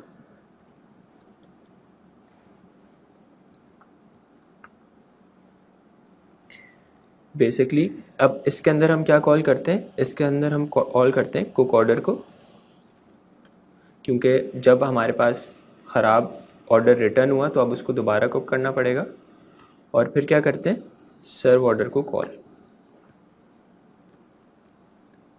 अब हम इस प्रोग्राम को रन करते हैं और देखते हैं क्या एरर आएगा। तो जो सर्व ऑर्डर का फंक्शन है वो बोल रहा है कि this is not found in the scope, क्योंकि जो डिलीवर का फंक्शन है उसको सर्व ऑर्डर नहीं मिल रहा। उसको कुक ऑर्डर कैसे मिल गया, क्योंकि डिलीवर का फंक्शन और कुक ऑर्डर का फंक्शन सिबलिंग्स हैं, ये एक ही लेवल पे लाई कर रहे हैं ट्री में। तो उसको कुक ऑर्डर का फंक्शन तो आराम से मिल गया। लेकिन सर्व ऑर्डर का फंक्शन किधर है? सर्व ऑर्डर का फंक्शन है हमारे पास क्रिएट रूट के अंदर। तो हमें क्या करना पड़ेगा, हमें back of the house module से निकल के इसके पेरेंट मॉड्यूल में जाना पड़ेगा जो कि है क्रिएट रूट मॉड्यूल। तो हम इसके पेरेंट में कैसे जाएंगे, किसके पेरेंट में? बैक ऑफ द हाउस के पेरेंट में ऐसे जाएंगे, सुपर का कीवर्ड लगाएंगे तो सुपर का कीवर्ड हमें कहाँ ले जाएगा? क्रिएट रूट पे ले जाएगा और क्रिएट रूट में हमें सर्व ऑर्डर मिल जाएगा। इसको बिल्ड कर लेते हैं। तो ये बिल्ड हो गया। अब हम बात करेंगे स्ट्रक्ट्स और इनम्स की पब्लिक के कॉन्टेक्स्ट में, कि कब हम स्ट्रक्ट को पब्लिक रखेंगे, उसकी फील्ड्स को पब्लिक रखेंगे, कब हम इनम को पब्लिक रखेंगे। इसकी हम बेसिकली एग्जांपल्स भी देखेंगे आगे की वीडियो में। तो लेट सपोज हम एक एग्जांपल लेते हैं जो बुक में भी है, कि एक रेस्टोरेंट है जिसकी बात हम शुरू वाली वीडियो से कर रहे हैं, और वो रेस्टोरेंट प्रोवाइड करता है ब्रेकफास्ट। अब उस ब्रेकफास्ट में मेरे पास एक मील है, उस मील के अंदर दो चीज़ें, एक टोस्ट है और एक सीजनल फ्रूट है। अब जो टोस्ट है वो कस्टमर खुद डिसाइड कर सकता है कि उसकी ब्रेड की टाइप क्या होगी, आया कि बार्ले होगी, वीट होगी या और कोई आइटम होगा। यानी ब्रेड की टाइप कस्टमर खुद सेलेक्ट कर सकता है। लेकिन जो सीजनल फ्रूट होगा ना, वो कस्टमर खुद सेलेक्ट नहीं कर सकता। जो सीज़न का फ्रूट होगा वो आपको मिल जाएगा, वो आपको पता भी नहीं होगा कि मुझे क्या मिलेगा। जो शेफ़ देगा आपको वो आपकी मील के साथ आएगा। तो जो आपका सीजनल फ्रूट है वो प्राइवेट है और जो आपका टोस्ट है वो पब्लिक है, क्योंकि आप खुद सेलेक्ट कर सकते हो कि आप किस टाइप की ब्रेड का टोस्ट चाहिए। लेकिन आप सीजनल फ्रूट नहीं देख सकते कि सीजनल फ्रूट आपके पास क्या आएगा। तो आए चलते हैं कोड पे। सबसे पहले हम मॉड्यूल बनाते हैं हम फ्रंट हाउस का, और उस मॉड्यूल के अंदर हम क्या करते हैं, एक स्ट्रक्ट बनाते हैं, पब्लिक स्ट्रक्ट, और उसका नाम रख देते हैं ब्रेकफास्ट। इसकी दो फील्ड्स होंगी, एक टोस्ट होगी जो कि स्ट्रिंग टाइप का डेटा लेगी, और इसकी एक फील्ड होगी सीजनल फ्रूट जो कि स्ट्रिंग टाइप का डेटा लेगी। हमारा जो टोस्ट की फील्ड है वो है पब्लिक और सीजनल फ्रूट जो है हमारे पास वो है प्राइवेट। अब इस स्ट्रक्ट की हम इम्प्लीमेंटेशन कर देते हैं।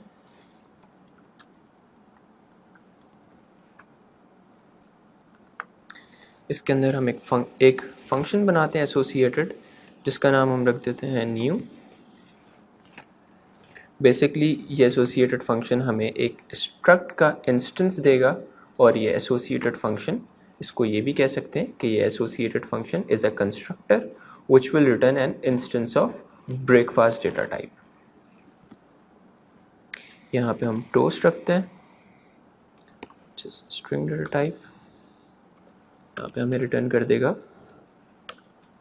इंस्टेंस ब्रेकफास्ट डेटा टाइप का।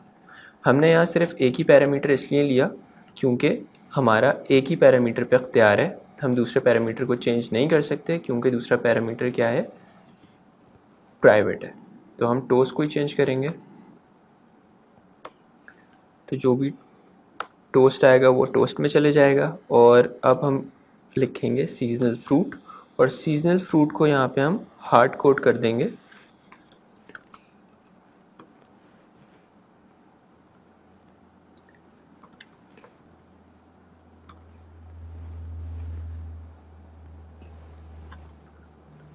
अब हम यहाँ पे लिखते हैं फंक्शन ईट एट रेस्टोरेंट का,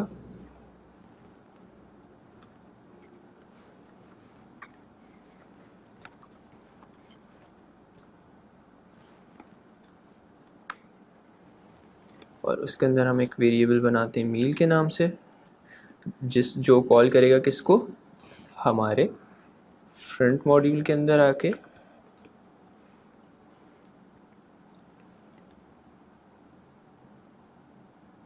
ब्रेकफास्ट के अंदर आके ब्रेकफास्ट के ऊपर ये क्या कर रहा है, एसोसिएटेड फंक्शन कॉल कर रहा है ब्रेकफास्ट की डेटा टाइप पे, और इधर क्या पास करेगा, ये वीट।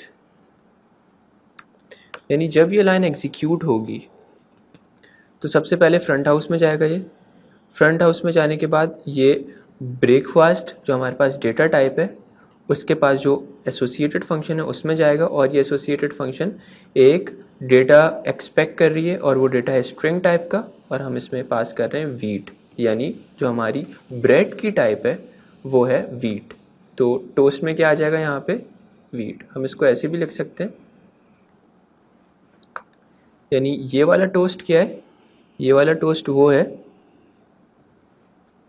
ये वाला टोस्ट वो है लेफ्ट हैंड साइड वाला हमारे पास, जो कि हमारे स्ट्रक्ट की फील्ड है, और जो हमारे पास राइट हैंड पे हमने टोस्ट लिखा है ये वो है जो हमारे पास ईट एट रेस्टोरेंट में एज अ आर्ग्यूमेंट पास हो रहा है एसोसिएटेड फंक्शन के पैरामीटर में। हम इसको इस तरीके से भी लिख सकते हैं, सिर्फ हम टोस्ट लिख देंगे तो रस्ट इसको भी एक्सेप्ट कर लेगा, क्योंकि ये रस्ट की क्वालिटी है। ये हमारे पास शॉर्ट हैंड कहते हैं इसको।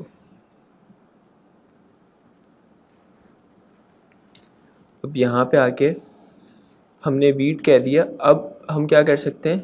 हम इसकी जो हमारी ब्रेड की टाइप है उसको चेंज भी कर सकते हैं।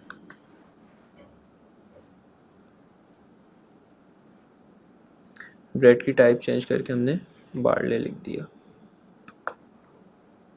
यहाँ पे हम प्रिंट एलन करा लेते हैं, इसको रन करा के देखते हैं।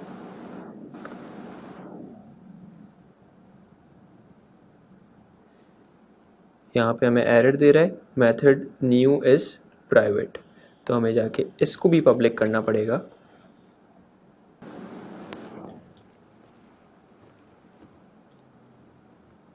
तो हमने इसको पब्लिक कर दिया। हम यहाँ पे ये लाइन भूल गए थे ब्रेकफास्ट की, हमने यहाँ पे ये ऐड करी है। अब हम इस कोड को बिल्ड करते हैं, तो ये फिनिश बिल्डिंग हो गया। यानी हुआ ये कि मैं ईट एट रेस्टोरेंट के फंक्शन में आया, मैंने एक वेरिएबल बनाया म्यूटेबल मील के नाम से, उसके बाद फ्रंट हाउस के अंदर गया मैं, यानी इधर। उसके बाद मैं ब्रेकफास्ट के एक एसोसिएटेड फंक्शन में गया जो कि न्यू के नाम से है, और ये न्यू का फंक्शन एक एक्सपेक्ट कर रहा था एक वैल्यू, उसके अंदर मैंने वैल्यू ट्रांसफ़र कर दी। अब जब ये मुझे पूरा इंस्टेंस रिटर्न होगा तो यहाँ वैल्यू क्या आएगी? वीट आएगी, और सीजनल फ्रूट क्या आएगा? ऑरेंजेस। यानी मुझे जब मैं यहाँ मील प्रिंट कराऊँ अगर,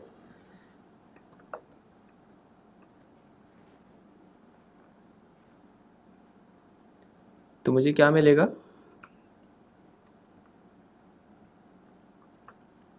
यहाँ पे हम ये नोटेशन लगाते हैं ड्राइव डेबग की।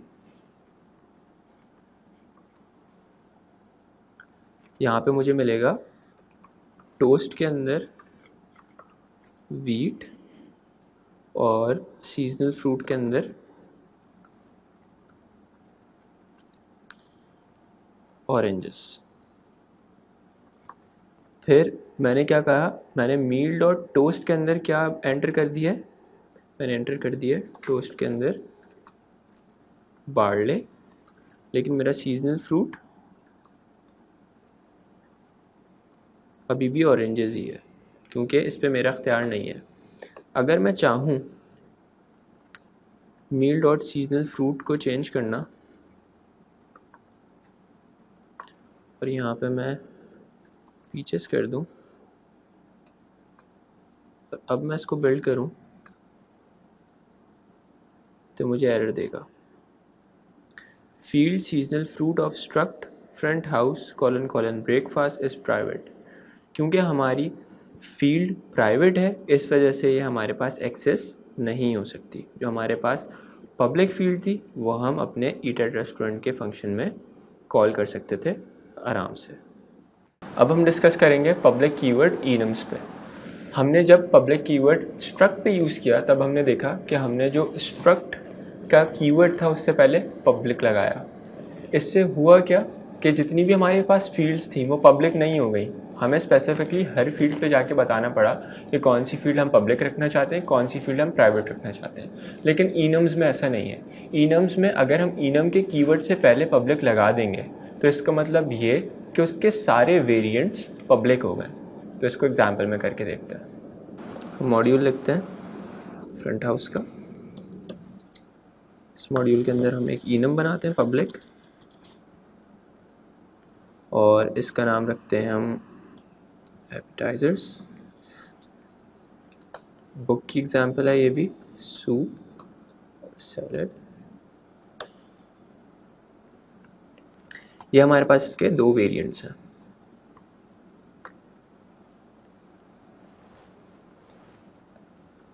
इसको हम ईट एट रेस्टोरेंट के फंक्शन में कॉल करते हैं।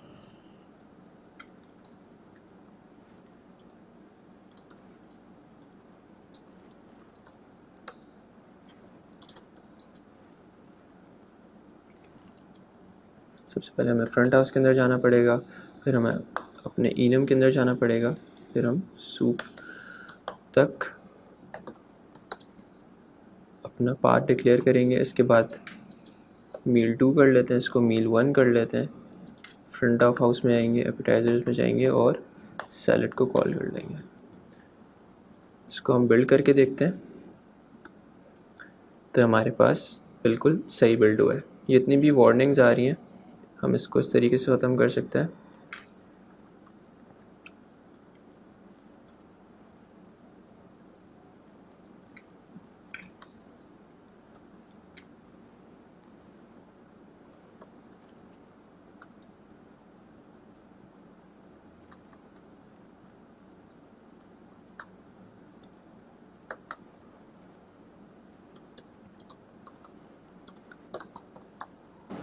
हमने यहाँ दो एनोटेशंस ऐड किए हैं, और उन दो एनोटेशंस को ऐड करने से हुआ क्या है कि हमारा जो डेड कोड है उसकी भी अब वार्निंग नहीं आएगी, और जो अनयूज्ड वेरिएबल्स हैं उनकी भी अब वार्निंग नहीं आएगी। इसको कार्गो बिल्ड कर लेते हैं और ये हमारे पास बिल्कुल ठीक चल रहा है। हमने क्या देखा, हमारे पास जो enum है उसके साथ हम जब पब्लिक का कीवर्ड लगाएंगे तो जितने भी इसके वेरिएंट्स हैं वो भी पब्लिक हो जाएंगे। हमारे पास स्ट्रक्ट में ऐसा बिल्कुल नहीं था। हमारे स्ट्रक्ट में एक एक फील्ड पे आके बताना पड़ रहा था कि कौन सा पब्लिक रखें और कौन सा प्राइवेट रखें। ये बेसिक एक फ़र्क है enum को पब्लिक करने में और स्ट्रक्ट को पब्लिक करने में। अब हम बात करेंगे 7.4 की, जिसमें हम पाथ्स को लाएंगे अपनी सोर्स फाइल में जो हम फाइल पे काम कर रहे हैं। यानी हम अपनी फाइल के अंदर यूज़ के कीवर्ड से एक पूरा पार्ट डिक्लेयर करेंगे और देखेंगे कि इसका क्या फ़ायदा है। क्योंकि अभी हमने देखा कि लेट सपोज कि अगर मुझे ऐड टू वेट लिस्ट का फंक्शन एक बार कॉल कराना है तब मुझे क्या करना पड़ता है, मुझे उसके क्रिएट रूट से यानी create colon colon front house पे जाना पड़ता है, फ्रंट हाउस से होस्टिंग पे जाना पड़ता है, होस्टिंग से फिर ऐड टू वेट लिस्ट वाले फंक्शन पे जाना पड़ता है। अगर मुझे ये एक दफ़ा कॉल कराना है ऐड टू वेट लिस्ट का फंक्शन तो मुझे पूरा पाथ लिखना पड़ेगा। अगर मुझे 2 दफ़ा कराना है तब भी मुझे पूरा पाथ लिखना पड़ेगा। यानी मेरे पाथ मुझे जितनी दफ़ा कॉल कराना है उतनी दफ़ा मुझे ये पाथ लिखना पड़ेगा।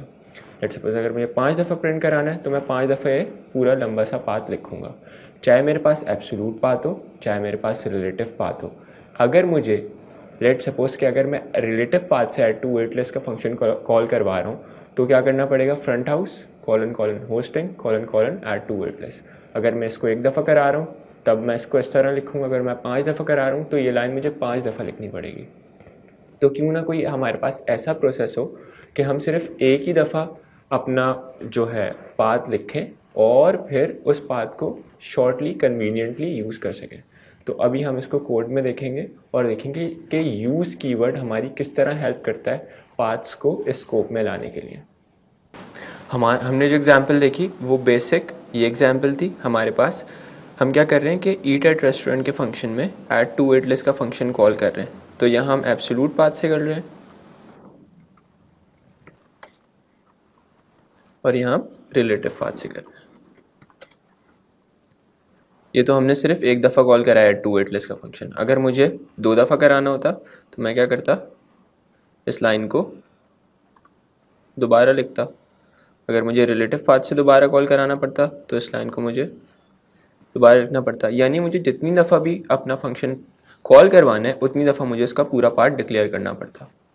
तो यूज़ कीवर्ड हमारी इस तरह हेल्प करता है कि हम क्या करेंगे, यहाँ पे यूज़ लिखेंगे। अभी हम एब्सोल्यूट पाथ से ऐड टू वेट लिस्ट का फंक्शन कॉल कराना देखेंगे। यहाँ हम क्रिएट लिखेंगे क्योंकि क्रिएट रूट है, एब्सोल्यूट पाथ डिफाइन कर रहे हैं। फ्रंट हाउस लिखेंगे और होस्टिंग लिखेंगे। उसके बाद हम यहाँ पे टर्मिनेटर लिख देंगे। यहाँ से इस फंक्शन को हटा देते हैं। अब क्या करेंगे, सिर्फ हम होस्टिंग लिखेंगे और ऐड टू वेट लिस्ट लिखेंगे। यानी add to wait list function का जो पेरेंट मॉड्यूल है सिर्फ हम उसको डिक्लेयर करेंगे और हम add to wait list function को कॉल कर सकते हैं। तो हमने देखा कि हमारा पाथ कितना छोटा हो गया और हम अब इसको कन्वीनियंटली यूज़ कर पा रहे हैं। तो ये हमारे पास रन हो गया।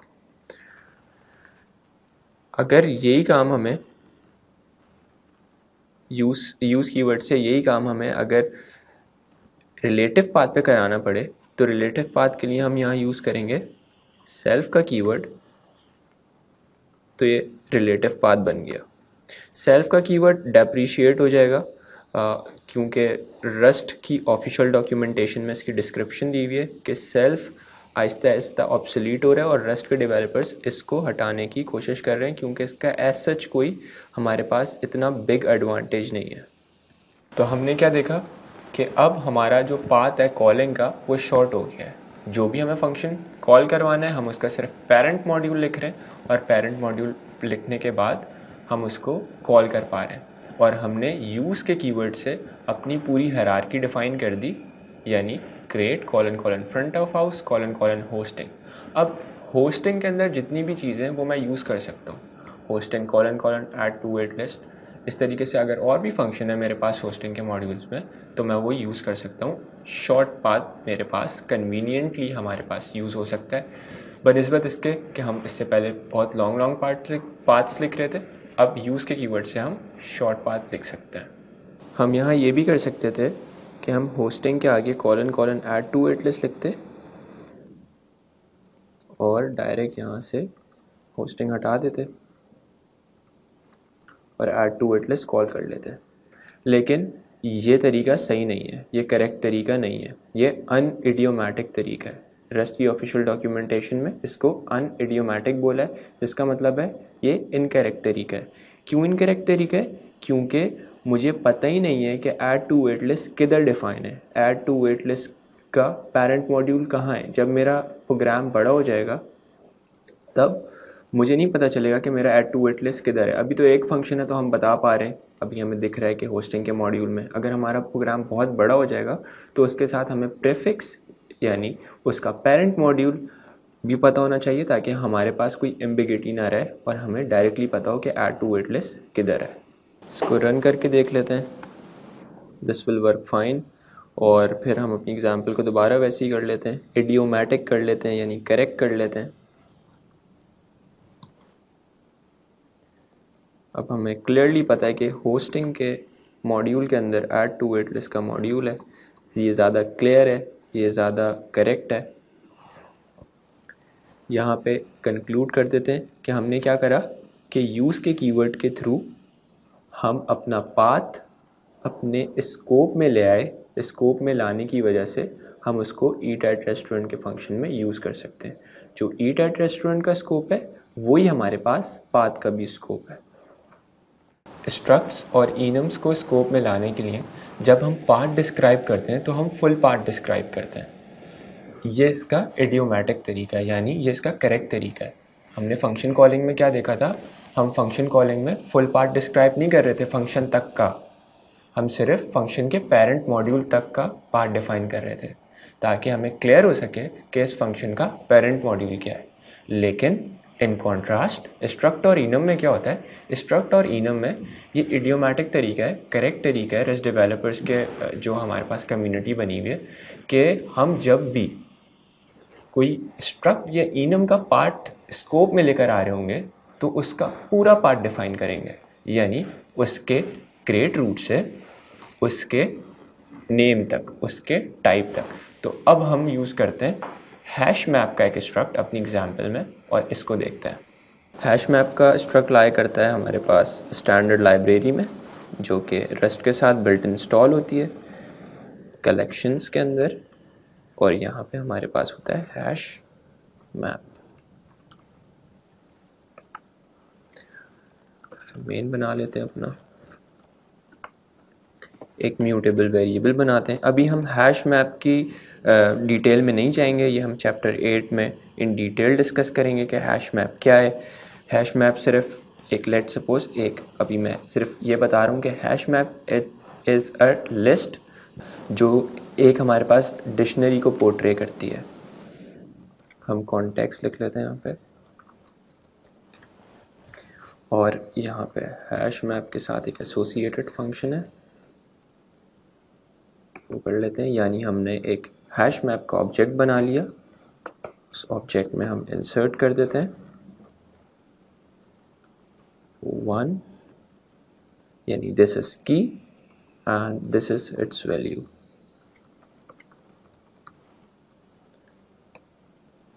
इसको बिल्ड कर लेते हैं, तो हमारे पास ये बिल्ड हो गया। यानी हमने इसमें क्या देखा कि हमने जो स्ट्रक्ट बनाया है हैश मैप का, जो हमारे पास स्ट्रक्ट गिवन है हैश मैप का, उसका फुल पार्ट डिक्लेयर करेंगे अनलाइक फंक्शन से। हमने इससे पहली वाली वीडियो में डिस्कस किया कि अगर इनम हो या अगर स्ट्रक्ट हो, जब भी हम उसको स्कोप में ला रहे होंगे तो उसका पाथ फुल डिक्लेयर करेंगे। लेकिन ये बात एक जगह पे हमारे पास गलत हो जाती है। वो जगह कौन सी है? जब हमारे पास पेरेंट मॉड्यूल डिफरेंट हो लेकिन पेरेंट मॉड्यूल सेम टाइप के, यानी पेरेंट मॉड्यूल के बाद के अंदर जो टाइप है वो सेम हो, अगर हम उनको स्कोप में लाना है तो ये बात गलत हो जाएगी। इसको कोड में देखते हैं और कोड में हम इसको समझने की कोशिश करते हैं। लेट सपोज के मेरे पास स्टैंडर्ड लाइब्रेरी है फॉर्मेट की और स्टैंडर्ड लाइब्रेरी है इनपुट आउटपुट की। fn मेन है मेरे पास, और fn मेन के अंदर मेरे पास एक फंक्शन है फंक्शन 1, और ये रिटर्न कर रहा है एक रिजल्ट टाइप। मैं लिखूंगा fmt रिजल्ट। रिजल्ट टाइप हमारे पास बहुत ज़्यादा यूज़ होती है। रिजल्ट टाइप तकरीबन हमारे पास ट्रेट में लगती है, स्ट्रक्ट में लगती है, इनम्स में लगती है और डिफरेंट फंक्शंस में भी लगती है, बहुत वाइडली यूज़ होती है। फंक्शन 2 है और ये भी एक टाइप रिटर्न कर रहा है जो कि रिजल्ट टाइप है।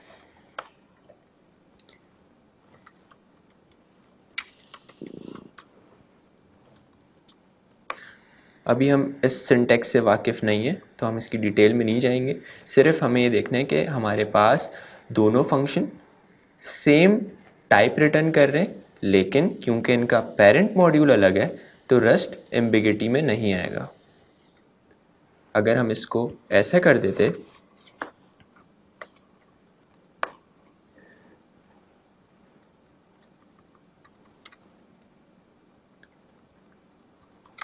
तो अब रस्ट एम्बिगिटी में आ जाता कि दोनों रिज़ल्ट हमारे पास सेम है, दोनों टाइप्स हमारे पास सेम है, तो रस्ट एम्बिगिटी में आ जाएगा कि ये वाला रिज़ल्ट मेरे पास इनपुट आउटपुट के मॉड्यूल में, क्या ये वाला रिज़ल्ट मेरे पास इनपुट आउटपुट के मॉड्यूल में, या वाइस वर्सा, ये वाला रिज़ल्ट मेरे पास एफएमटी में या ये वाला रिज़ल्ट मेरे पास एफएमटी में।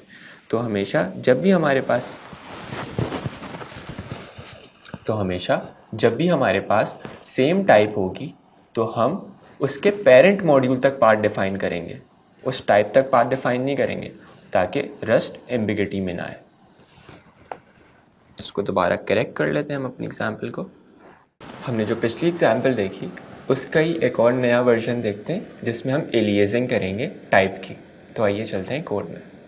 लेट सपोज कि मेरे पास ये दोनों रिजल्ट टाइप सेम है, रस्ट हमारे पास एम्बिगियस हो जाएगा कि उसको कौन सा रिज़ल्ट लेना है, जो हमने पिछली वीडियो में बात करी। तो हम इसको, जो हमारे पास इनपुट आउटपुट के मॉड्यूल से रिज़ल्ट टाइप आ रही है, उसको हम एलियास कर देंगे आईओ रिज़ल्ट से। एलियास का मतलब क्या? एलियास का मतलब ये कि जो इनपुट आउटपुट मॉड्यूल से मेरे पास रिज़ल्ट टाइप आ रही है उसका मैंने खुद साख्ता एक नाम रख दिया जिसको मैं कह रहा हूँ आईओ रिज़ल्ट। क्यों रखा? ताकि मेरे प्रोग्राम में मुझे 2 रिज़ल्ट टाइप नज़र आ रही थी, तो एक रिज़ल्ट टाइप को मैंने डिफ्रेंशिएट करने के लिए दूसरे से मैंने दूसरी वाली का अपने खुद साख्ता एक नाम रख दिया, ताकि मैं डिफ्रेंशिएट कर सकूं कि ये वाली रिज़ल्ट टाइप FMT मॉड्यूल से आ रही है और ये वाली रिज़ल्ट टाइप जिसका नाम मैंने IO रिज़ल्ट रखा है, ये मेरे पास आ रही है IO मॉड्यूल से। तो आइए इसको कंप्लीट करते हैं।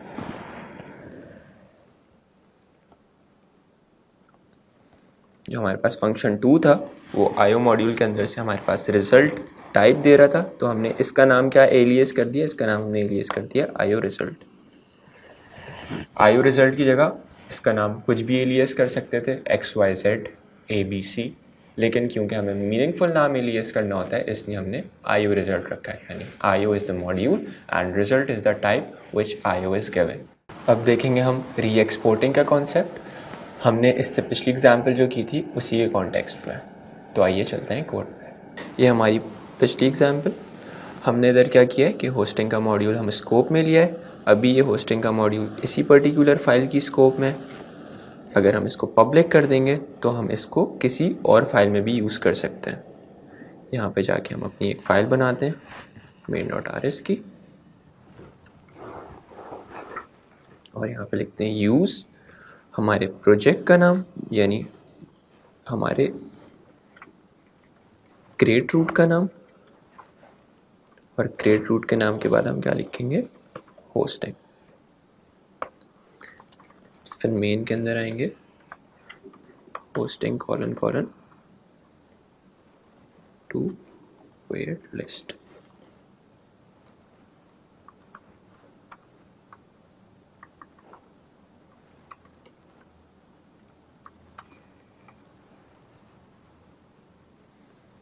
इसको हम बिल्ड कर लेते हैं, तो हमारे पास बिल्ड हो गया।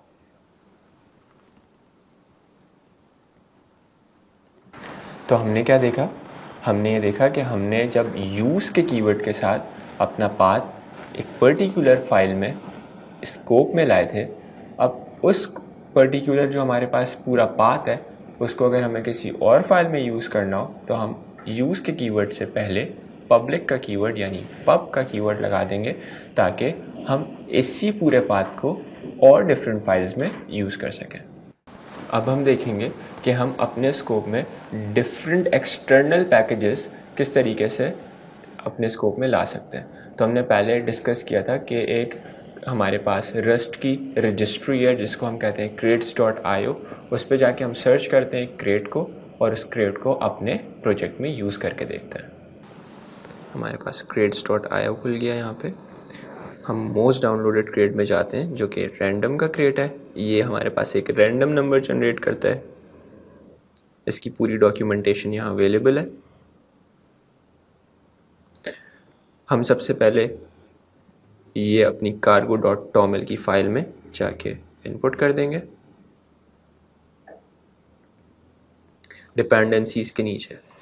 cargo.toml की फ़ाइल हमें बताएगी कि हमारा जो अपना प्रोजेक्ट है वो किन किन और क्रेट्स पर डिपेंडेंट है। तो हमने डिपेंडेंसीज़ के फ्लैग के नीचे, टैग के नीचे हमने बता दिया कि हमारा जो पूरा क्रेट है, हमारा जो पूरा प्रोजेक्ट है, ये डिपेंडेंट है रैंडम के क्रेट में, क्योंकि हम किसी और का क्रेट यूज़ कर रहे हैं रैंडम नंबर जनरेशन के लिए अपने प्रोग्राम में, तो हमें ये डिक्लेयर करना लाजमी है।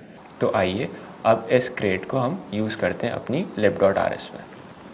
हम क्या करेंगे, यूज़ का कीवर्ड लिखेंगे, यहाँ रैंडम का क्रेट जो है वो लिखेंगे। रैंडम के क्रेट के अंदर एक RNG के नाम से ट्रेट होता है, जो हमने अभी तक नहीं पढ़े हैं ट्रेट्स, हम आगे पढ़ेंगे तो फिर देखेंगे कि ट्रेट्स क्या होते हैं। अभी ये सिर्फ लाइन ये बता रही है कि रैंडम का क्रेट है जिसके अंदर एक ट्रेट है। इस रैंडम के क्रेट में सर्टेन इनम्स होंगे, सर्टेन स्ट्रक्चर्स होंगे, इसको स्ट्रक्ट्स कहते हैं, और सर्टेन फंक्शंस होंगे। लेकिन अभी हमने ट्रेट इस क्रेट से हमने सिर्फ एक ट्रेट लिया है। फिर मेन लिखते हैं और यहाँ पे एक वेरिएबल बनाते हैं जिसका नाम हम रख देते हैं सीक्रेट नंबर। यहाँ रैंडम के क्रेट में जाएंगे और थ्रेड RNG का एक फंक्शन है उसको यूज़ करेंगे, ये जनरेट रेंज का फंक्शन है उसको यूज़ करेंगे। और इसमें अपनी रेंज बता देंगे कि हमें जो सीक्रेट नंबर चाहिए वो कहाँ से कहाँ तक की रेंज का चाहिए।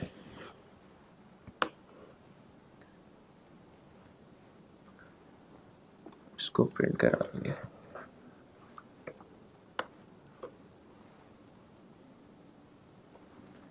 इसको बिल्ड करके देखते हैं। तो यहाँ पे हमारे पास जो एक्सटर्नल क्रेट्स था उसकी डाउनलोडिंग शुरू हो गई है।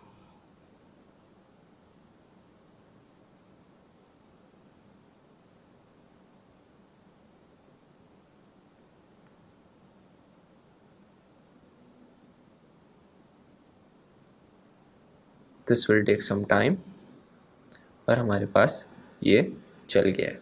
अगर ये हमारे पास main.rs की फ़ाइल में होता तो हमें यहाँ सीक्रेट नंबर ये प्रिंट भी करके दिखाता। क्योंकि हमने कार्गो बिल्ड किया है, कार्गो रन नहीं किया, इस वजह से हमारे पास सीक्रेट नंबर प्रिंट नहीं हुआ।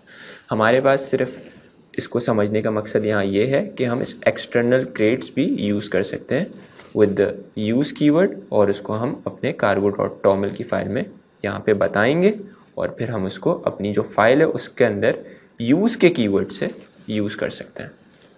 अभी तक हमने देखा कि हमने मल्टीपल मॉड्यूल्स एक सिंगल फाइल में क्रिएट करें। अगर हमारे पास मॉड्यूल्स इटसेल्फ बहुत लार्ज हो जाए तो हमें मॉड्यूल्स को डिफरेंट फाइल्स में रखना पड़ता है ताकि उनकी नेविगेशन आसान हो सके, उनकी डिबगिंग आसान हो सके और हमारा कोड वेल ऑर्गेनाइज्ड हो। जितना ज़्यादा ऑर्गेनाइज होगा उतना ज़्यादा जो दूसरे लोग उस पर काम कर रहे हैं उनको ईज़ होगा। तो आइए चलते हैं, हम अपने मॉड्यूल को डिफरेंट फाइल्स में एलोकेट करते हैं। हमारा जो कोड है प्रीवियस वाला उसी को हम देखेंगे। इसमें हमारे पास एक फ्रंट हाउस का मॉड्यूल है, होस्टिंग का मॉड्यूल है, होस्टिंग के मॉड्यूल के अंदर ऐड टू वेट लिस्ट का फंक्शन है, और उसके बाद हमारे पास ईट एट रेस्टोरेंट का फंक्शन है जिसमें हमारे पास hosting : add to wait list call हुआ हुआ है। किसकी मदद से कॉल हुआ हुआ है? इस पूरे पाथ की मदद से कॉल हुआ हुआ है, जिसकी हम पूरी बात कर चुके हैं अपनी प्रीवियस वाली वीडियोस में। तो हम क्या कर सकते हैं, एक फ्रंट ऑफ हाउस के नाम से फाइल बना लेते हैं जिसमें हम अपना फ्रंट हाउस का मॉड्यूल रख देंगे। यानी फ्रंट हाउस के मॉड्यूल के अंदर जितनी भी चीज़ें वो इस फाइल के अंदर रख देंगे। अभी तो हमारा प्रोग्राम बड़ा नहीं हुआ, लेकिन ये तब करते हैं जब हमारा प्रोग्राम बड़ा हो जाता है। अभी हम सिर्फ इसको समझने के लिए ऐसा कर रहे हैं। ऑल्दो हमें दिख रहा है कि फ्रंट हाउस का मॉड्यूल तो बहुत छोटा है, लेकिन हम सिर्फ समझ रहे हैं। फ्रंट ऑफ हाउस की हम एक फ़ाइल बना लेंगे और इस फाइल में क्या रख देंगे, वो कंटेंट जो फ्रंट ऑफ हाउस मॉड्यूल के अंदर है। तो फ्रंट ऑफ हाउस मॉड्यूल के अंदर क्या कंटेंट है, ये कंटेंट है। यहाँ से हमने उठाया और फ्रंट ऑफ हाउस की फाइल में जाके रख दिया। अब दोबारा lib.rs में आए, यहाँ से ये दो ब्रैकेट्स हटाए और यहाँ सेमीकोलन लगा दिया। सेमीकोलन बताएगा रस्ट को कि फ्रंट ऑफ हाउस नाम की, ये हमने फ्रंट ऑफ हाउस इसका नाम रखना है, बिल्कुल सेम नाम रखने हैं हमें।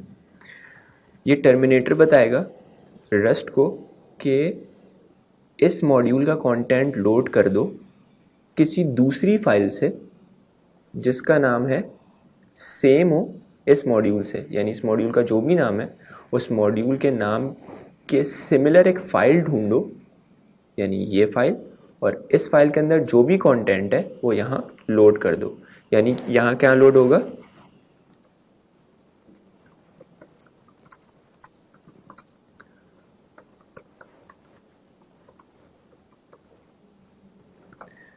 यहाँ पे सारा कंटेंट वो लोड होगा जो फ्रंट ऑफ हाउस वाली फाइल के अंदर लिखा हुआ है। और ये किस तरीके से रस्ट को बताएगा, ये रस्ट को टर्मिनेटर बताएगा कि एक फ़ाइल ढूंढो जिसका नाम सेम हो मॉड्यूल के नाम से, और उस फाइल में जो भी कंटेंट हो वो यहाँ पे लेकर आ जाओ।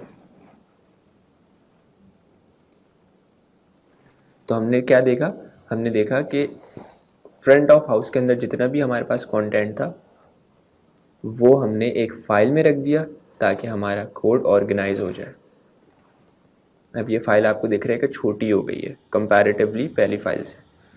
अब फ्रंट ऑफ हाउस के अंदर फर्दर हमारे पास क्या मौजूद है, होस्टिंग का मॉड्यूल मौजूद है, और होस्टिंग के मॉड्यूल के अंदर ऐड टू वेट लिस्ट का फंक्शन मौजूद है। तो अब मुझे क्या करना है, मैं एक होस्टिंग का फाइल बनाऊंगा और होस्टिंग का जितना डेटा है वो उस फाइल में रख दूंगा। लेकिन क्योंकि ये होस्टिंग हमारे पास कहाँ लाया कर रही थी, इसका पेरेंट क्या था होस्टिंग का, फ्रंट ऑफ हाउस पेरेंट था। तो जब मैं फाइल बनाऊंगा तो फाइल बताते वक्त भी बताऊंगा कि front of house is the parent of hosting.rs, यानी हमारे पास एक फोल्डर बना फ्रंट ऑफ हाउस का, उसके अंदर एक फ़ाइल बनी होस्टिंग की। अब इस फाइल के अंदर हम अपने होस्टिंग मॉड्यूल का सारा कंटेंट लिख देंगे। ये हमारे होस्टिंग मॉड्यूल का सारा कंटेंट था। अब फ्रंट ऑफ हाउस में जाएंगे, यहाँ से ये दो ब्रैकेट्स हटाएंगे, यहाँ पे सेमीकोलन लगा देंगे। यहाँ पे क्या लोड होगा, contents of hosting.rs file who's residing in front of house folder। तो इस तरीके से हम मिमिक करेंगे अपने मॉड्यूल्स को डिफरेंट फाइल्स में।